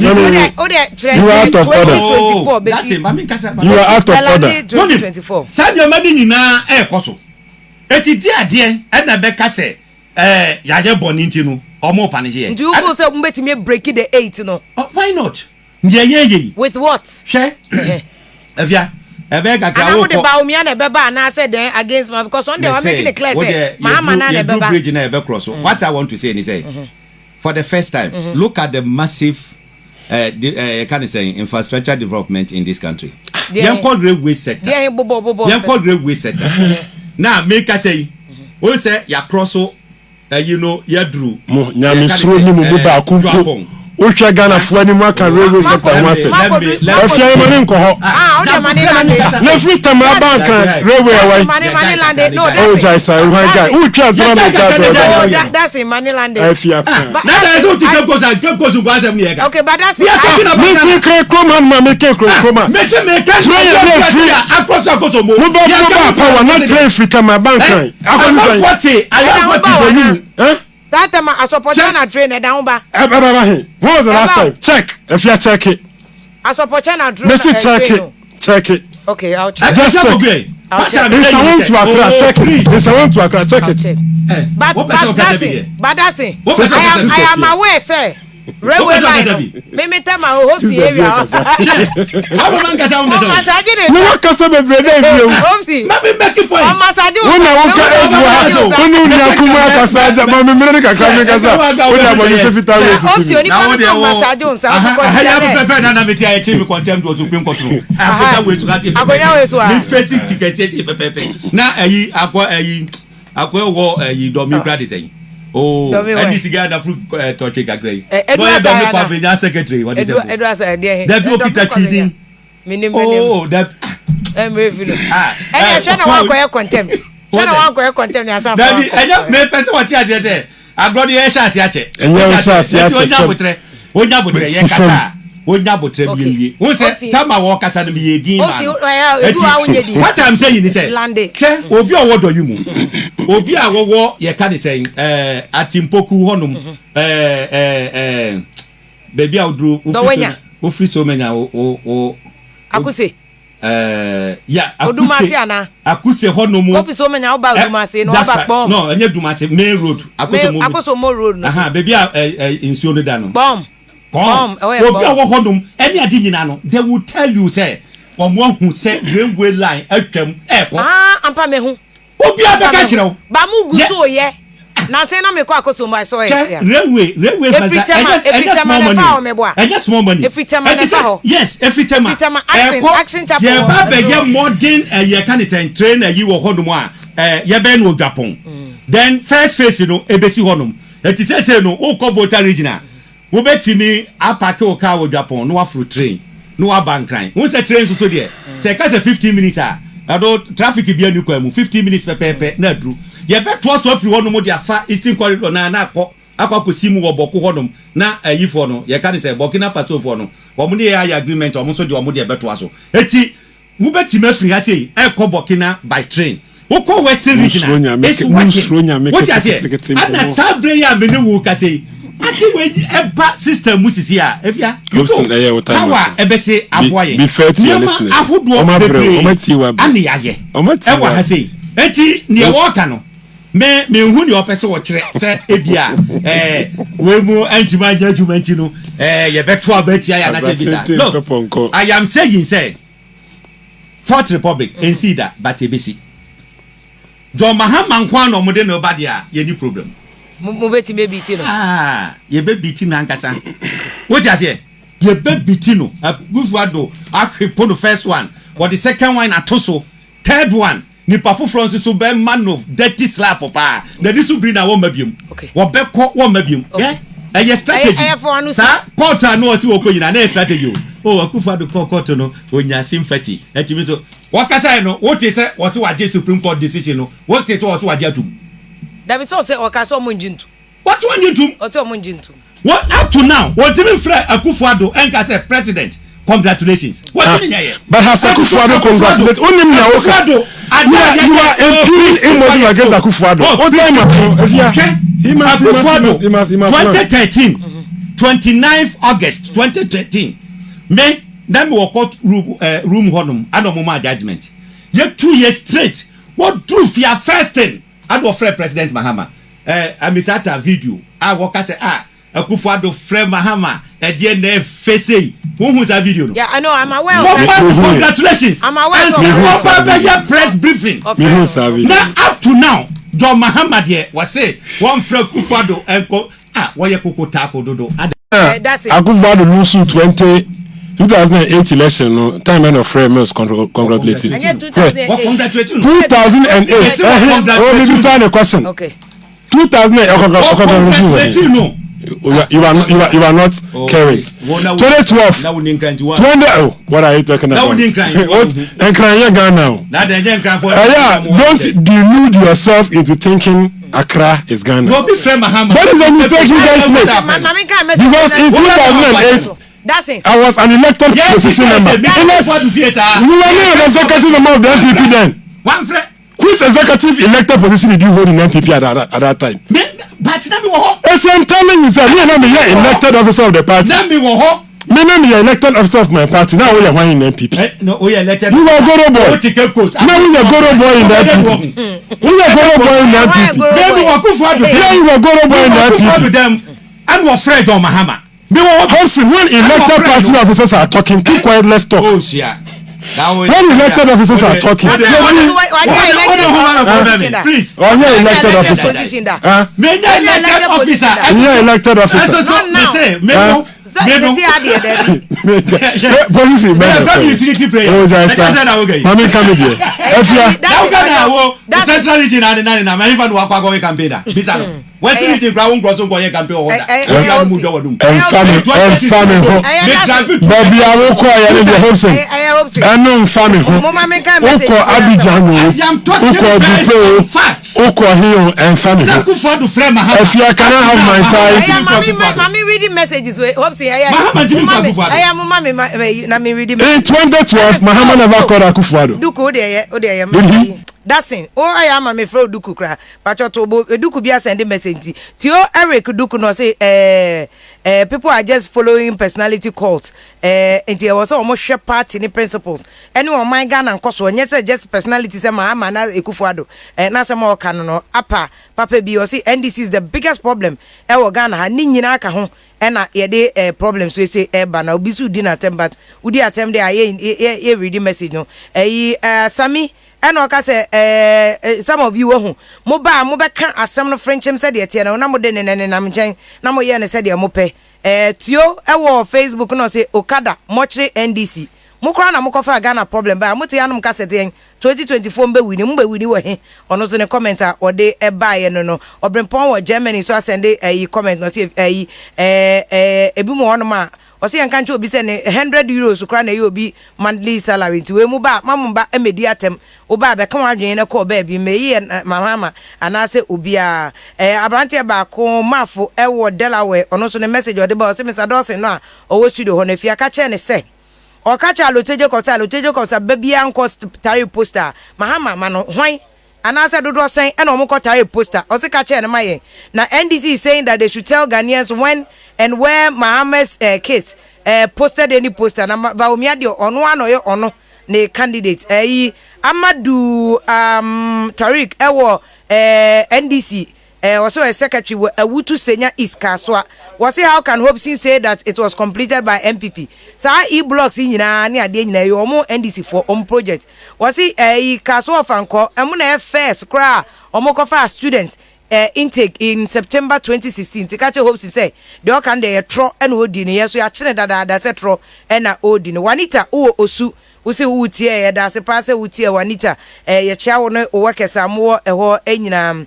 na asofo Enoch no ka sefia good evening good job amoye na ene I'm enjoying program no any discussion wo so mo hekel nkofo de but I think what my idea in pushing for bia any ideologies or the urban in Shaba Kwesi was sure even if we bring the elephant to contest against Mahama Kra MPP nebe win in NDC de egwawie Imano Adomajan was this is the reward for Chema Lutejo Cospa so be kan okre politics mo mpa de ye hwe ni enyini o onipa na kan okre nti hwe de mo de ye no Peter Ekwom on wo Facebook or say Comrade Dadson Central Region we are solidly behind you pa adwuma no a na wo ye kan okre ni nyina ewom alote de onyo biasa wohene kasi and say boss let them know the reason why NDC lost the seat what I say na ye ni nyina na ye memfa bibia nsiesie Kwadwe J no say good evening fellow Ghanaians so vim lady what is your point every institution has rules and regulation and to beka say Rastafarian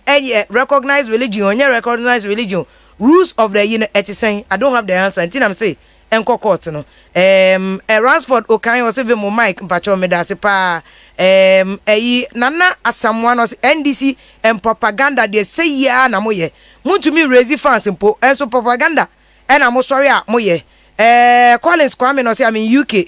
I'm very happy about Lotejo of dismissal ne pa because now Lotes wo ya ha dwene as a man economic opposite market no say I totally agree with CPP government should dissolve NACA due to the fake publication or the by mene first Dr. Nyaho Chamaklo ya dream papa na we dey good pa Imano Wuga no say but NDC is the speaker of parliament it's not under MPP administration ana ebi see do enti eno so dey good pa and sika so you can't groom another person to lead you if Mahama loses again dey na besi and this is more problem o muntumi groom obi am on beto adwuma no so ana Samuel Cheba no say Dadson is called Buffalo and he will bulldoze Hopeson sa not here region o enyina nim no enti or a small boy danger pa na chese obi onim no central region bi anim say Dadson dey o guy enti Hopeson and no a we share ni meter pa o say if ya afa ne bra studio honum Elizabeth Bisola say Hopeson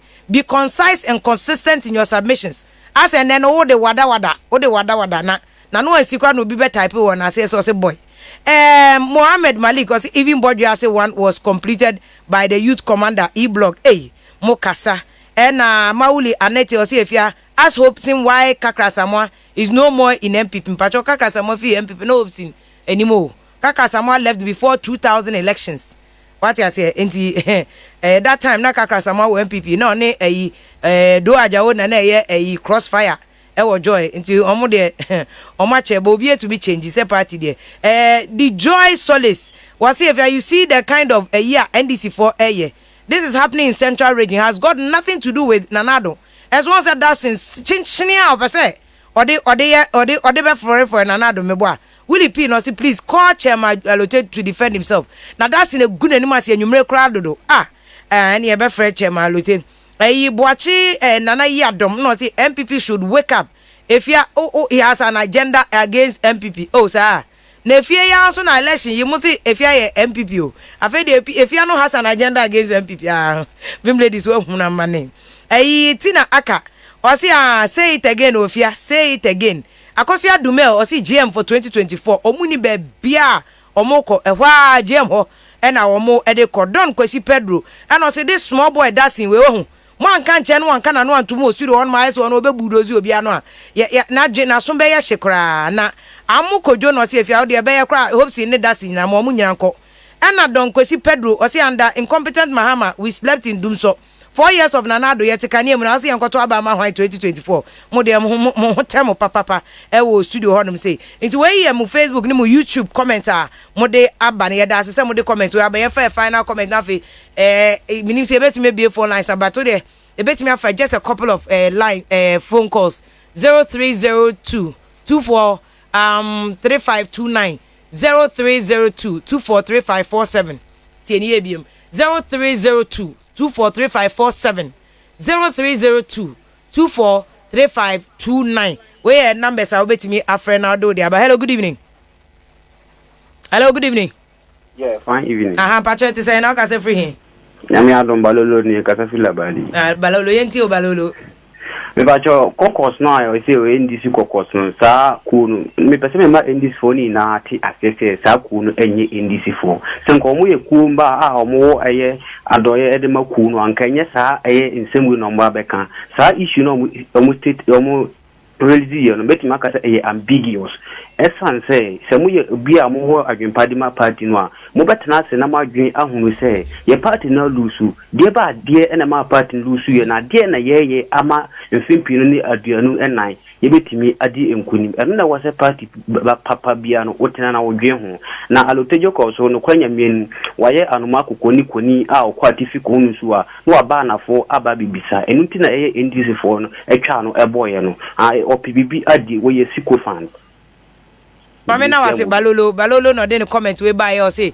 the party ne ye no so betimi e do dey aba 0302 243529 0302 243547 now do dey aba mo amode mo comment aba nyina dey metumi akenkan ni hello good evening aba na po me nyankopon ado boss na so I feel Faruk Tamani Dadson yo boss enti oamenshira afia onshay nyina amencha Salam Mustafa international youth organizer NPP independent do na ko ni party penfonia ni aba president Kufuado adwuma pa o de aso Ghana man enye wo bi me be free service to the central region abeka kire you anyi ya wono central region okufia o don kofie no misa nini anu ma se enne nkolai se be dey asa obi anko free akona saba ko na ni akola ko government wana ni no kopia obi wa free girl eso nam enne president Kufuado ni mapanchini free president enne obi aba ekini kopi anyi bia me free free ni mi aba na ka be ma me no mo do mo sa enne 2000 so ba bia storm dey freedom wa eso enne president Kufuado ako je one plate one dam ama na boa your friend be chafo ahotire be wi ase nyinampo president Kufuado so ye japa o me come dey o me kakra se fam pojo poje na o man not e see ye nyina to yama America dey American po ninya ya catch o mo tax ninya ba wo ho ni het to la se twam e dey pie president Kufuado wo yo ya dasi baby Salika Menes Kobla was if I'm watching you live now the meat pie revelation they are breaking news pa we show now a hot cake Cape Coast now that's it report from Cape Coast say trendy Cape Coast after meat pie asem no na brantia ba ko so aye calculation aba nana o say tutu say but it's true alote enye corrupt bia because why calculation say 5 cedis meat pie na times 30,000 na nyina 150 wo de ba OCD say 1.5 billion ti en fa na alote ye corrupt wo de abetena no ma wo kasa or see meat pie no so you turn 5 cedis. Enti patwa me fa call me ba ho no a Dadson me ba ho no a respond to that because I see meat pie so you turn 5 cedis wo krom. Enti member Edinkrafo a check am say hello good evening. Hello boss good evening. Hello boss good evening. When you stop picking me. Patwa what they saying? I don't want you. Ajani mo boko ye. Ha. Welcome there papa. Yentio. Na mentiasie alote wajaya omanu nkoi NDC fo na no honto no. Na unya se party de doso wasun bia wasisi wabre wontimi sumbi. Na free party no mun yesi. Party at say sorry you yin obi free mu. What you say? We ni free mu a ebia na nipa no wo moa e wo party no ebia no hondo enti nipa bi e party no. We ni free mu ka wo yi nipa bebre so free party no. And then this party ne die me see wo mo abegu no nyame na me hye nkomo wo mo na begu party no yes yampa abo nyina no sadi ni bye bye yo me da say o say NDC de o mo na begu no waje na wa kire no eti wo de no eyi abranti o say fia da se pa ma me to so hello good evening mpacho ti say mpa nyakopon adaro ma o mpacho o de say na aka say free hin yo bonzi peja voice kakrama me yenti o yo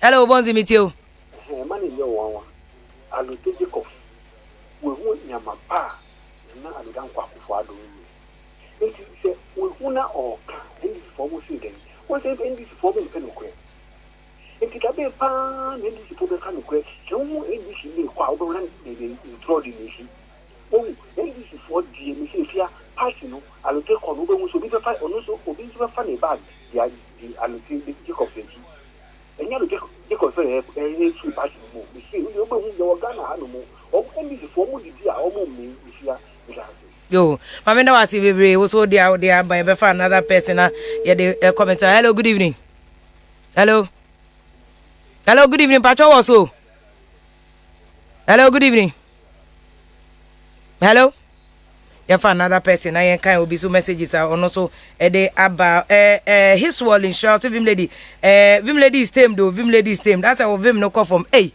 mo pa dem ka say every day bi na ba metra tie mo say hey so me minimum na wadwuma yo e was kanya kopon kra sem bebre Gladys Fasem Fasem che was Hopeson pa gaga asem ana den kra na wo ka ho asemi at least asem ne de o ase wo ye de make your point na maye so ayeti ono so yente wase ye en na abo ahene Charles no se ofia pokanya kopon sha pa na unuanom adwuma mo ye yo East Legon en na ye hwemo no Erica Mankwa no so watching live from Breman Amanfo pon fantastic show na de oye adwuma pa nti munchi an mam say ye wo Amanfo pon Kojo Jemfi was good evening vim kudos enkoma mini abema Eric Dadson wa bo adwuma papa and de he has delivered and made my day Robert yi o say if you check your voice na nye clear and say na mic no na ewo of ya so Peter Ekuom o say Dadson Yakopon sharpa asin South constituency for ye diwechi papa inkumtio o say Dadson NDC youth was central ni de do a check cry who say alochejo kopson de one shada nya bibia mayen enti wa asema o kan ye kra kumi kra ne say so waka cha lote say wo hu NDC flag kra mo hwe tie a good message and I would amano no sami che ban o say my brother Dadson may be young onyini ti say Hopeson there by ne Hopeson aka say hu say Dadson a floor no mama you say me fa call the hello good evening. Hello, yes, boss. Good evening, boss. Yeti umbacho kasamaye. Bajo gonzi papa ne mtaka friend of Israel. No, ma ve machewa. Bacho da no paper na me cho di no me de to baby me refi ma me cho me book mu. Bo number na me 2 times. We can want. Me bacho we dey me refi da me from. I promise you we dey me from pa. I hear you mama beg. Bacho fama me cho go me book man kasa. Say dey buy ira. Me mo bo. Ai bo. 0200 0200 58 99 15 okay me from why nti afi ma comment no mama ve me chop pa in brain yeah that's it but me can be kakra fa Mr. Aloti Hello. Hello, Mama. Me too. Yeah.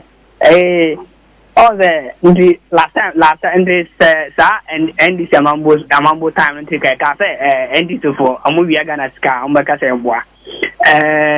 Mr. Jacob Watuma meat pie 30,000 one for 5 cities. Which is now Papa can be to say 1 billion or say 1.5 billion old Ghana cedis no. Nti saska no kra no kama de ba bunkrugu road na ka wan ye. I don't see a good question. Mama vem. Ko de ba bunkrugu road na wan ye. I don't know yes or I will check the kilometers and give you. Yo. But from me here video no kran so why? But it's a very good question now ubusa no na say mo busa say 1.5 billion no mo de koto meat pie and say if indeed it is true, say meat pie be what we don't know. Hello. We are checking. Hello, good evening, boss. Hello, good evening. Patrick Frost and I can say free here. Ma, me film lady. Yes, our boss. The number 1 film. Oh, me there we there. Me ton konto me water man ti. Me nya number 1 bia. Yo, me too, boss. Na bibia boko ze. Adom. Ha. Dadson. Yankopon insira papa. Dadson wo. The youth organizer for the central region. Yankopon insiro. Ebradwuma. Atuma mama papa wa kana no atumu osidio wa. Yankopon insiro papa. Adorye yo bododo. Opeyin. Hwe emra yedi tum yedi se eye alotojo kop nansa. In o Saturday papa on flop NDC. Yedi se nsa wo central region bisa there. 2016 na what to aba. Alotojo kop tumi ko even the constituency bodo ko akobo ho ana. Ye tuma nya the mazen Goma West Square ka ho. Ye nya problem wo man kasum bo ana chakwa. Your friend Papa to Mama. Now, who as a regional chairman? Now, boy, I brought to them a communication officer. Yes, I am on the chairmanship position. Our central region, yes, they count. Me too much society, I can't afford that call. I mean, I have a just Russian Manuka media to work capture. Pickers, Nisa pickers. And too much society in other call. Nyamo se de nwo party mu dialog mami enye dam nyamani na wo party mu listen de etuma dan wachi na di NDC na ka nsama on some fata wo na ebile NPP amemu mom ye papa mo wo bra Ghana fumbo was one pair na me jeji da alotede ni wodi so no do because the papa bi yin wa oyi ode manya NDC wa ya was central region ndo na ze onko Open Yakupon show. Yo, Osha na Dadson bebre Dadson o fans na efre from original. Omo ebo abaso adwuma wa ba be ye ewo ahase no. Omo bo abaso sa. Eyi abrante Peter Okan wa say if you say Rastafarian is not a religion, please give us a break. Dabi Nana Komia no koka say it's not a religion. Na me make say nobody has to define any religion. Obi apa obetimi form in a religion. What I say any necra to make us obesum the whatever also religion. Farouk Otemano say express the Mama has no political future in Ghana politics. Relax cra na in Chaka say Nkoma Mustafa incoming MPP National Youth Organizer Bernard Odro Nyako Farouk Otema and the message we say de buy no na abrante Wanita Maka message we dada na kudos Nkoma Dadson we Amadou Torik Wakaswa o say Dadson wa bo adwuma na mre bi abesin ko 2016 aloteje cause ba kaswa be hu executive so MC no ne ade nya included no ka che o mo say se sika ma mo nya campaign sika ne ba na alote na so and o mo anya campaign NDC lose ye but these are all allegations I have no evidence of inti me I'm just reading but I have no evidence of Mubrak Watara no say if you people in the media no and amoma Dadson ka say you created Alote Jacobs and he became chairman. He took NDC from 16 MP seats to 4 MP seats. Was a punchline pa na media they say media to me create you be they say media for so they say how can we create somebody pa final comment era Hopeson Dadson one and person confess Dadson in Patrick final comment na fe was Oko TV so that's also Oko TV so if near Yebeka and he said Yebeda party no ase yesum party no yensum onipa ewo babnu bi a ATM enhwe ehunu se a man in tiny apron strength to any person in this party. It is the NDC that is the sovereign body we look up to. Me and them can say so China. Me dani me hundu ebro ni na me bana me kan asem foforo. Na me share me bunu kutupa me share party for ne say omo se son mo gidia. Omo mbo me away. Na obi biara nso obe na dwen say obe take the NDC for a ride no. Efia oba akofo obo otrimu pose opese oman esuru a wo pa ho esuru oman. Dr. Obeda Samuel no eti NDC no. Emra mo bufu nimpo mo yeso mo kote mo political party no. We saw the end. They came back. The NDC perpetually shall live, grow, and take hold of Ghana because NDC Nkuto and Ebema Ghana akoso. If you are me too cerebral, mamintia me regional vice chairman do mensa any Dr. C do any penny for central region. My boy means me embo edini na but okay. These key people are they followed the program throughout. You know. They are but Obi can say Busa Obi can say clarify same way so say allotage cause meat pie because oni pan calculation or and say ni na be see they say it was the committee that met didn't budget for that, so how did they find its way into the final draft Accra? And you are a copy of that draft Accra and say or the 150 I saw it. Okay until now you hear allotage to come and explain so you should come and clarify and let's go and get that budget. Because these are all allegations that me they are not allegations. Need someone back on radio so I'm publishing. Do you put him to straight proof? Do you demand proof from him? So but how do I will ask for evidence? And I'm telling you what I know. Okay. Issues that are in my personal knowledge as a deputy regional youth organizer who worked with him. Okay. And all the time not only the party, no, I was equally an officer of the party. I'm a year Juma for at least 12 years of my young political life in Central Region. In very substantive and active positions. So I know what I'm talking about. Niameme can and say no single individual can take the collective sweat of the comrades of the NDC for a right. And no, I'm from home comrades. Cadres for accountability, blah blah blah. No, they are not cadres. Cadreship in NDC, is defined.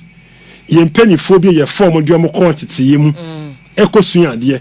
One no, leader ya cadres, cadres for accountable leadership. No, by the mere name of cadreship, no makofa to mo say omunye kuma for omunye kuma so a omunya but strengthen fie ensuya party ni mu enseye. They have no understanding of the party. So more any issue with whatever it is.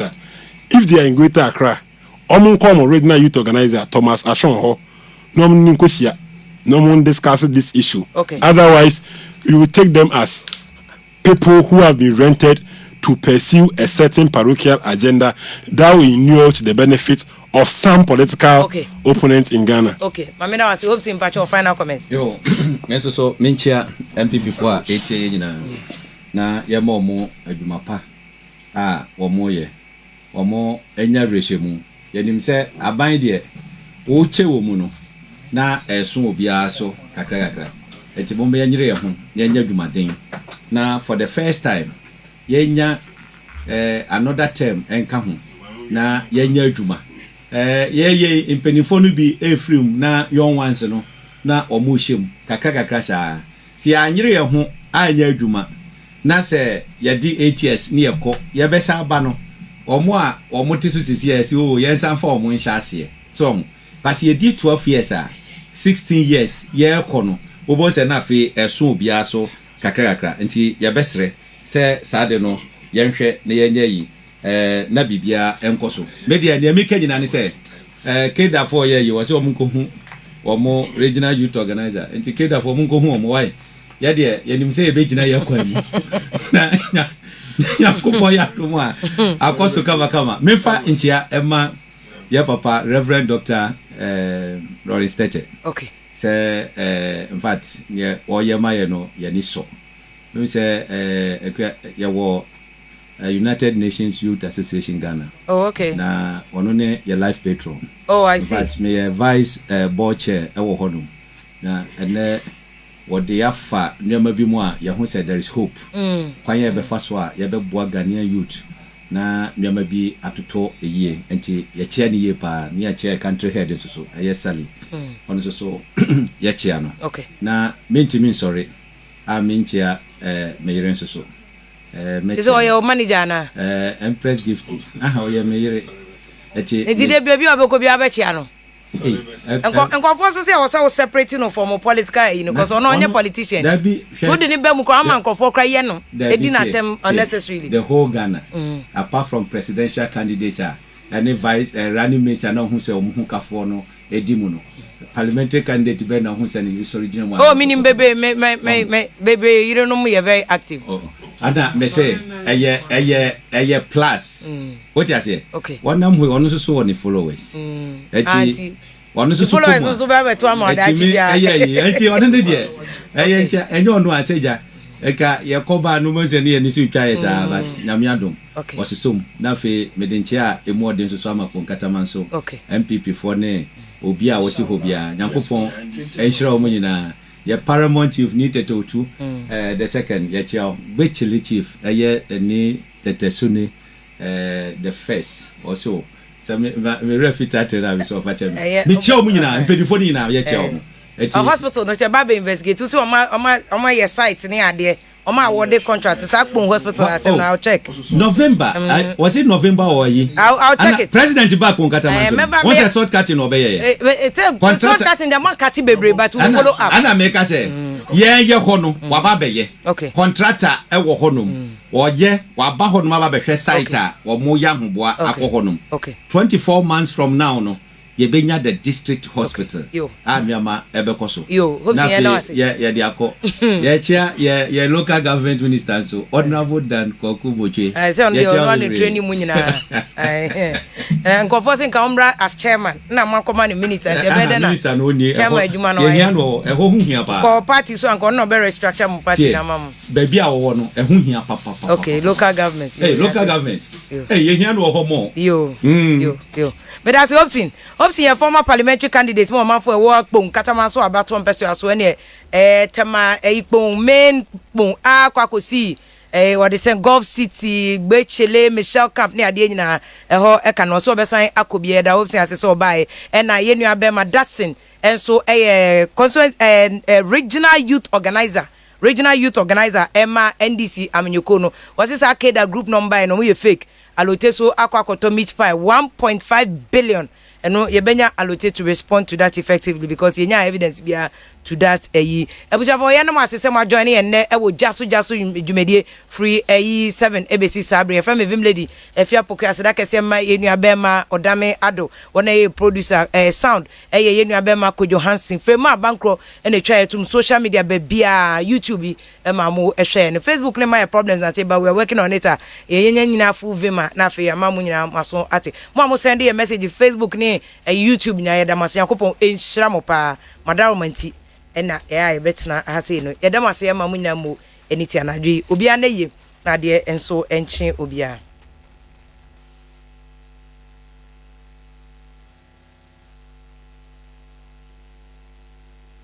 play one more tactics and then I do so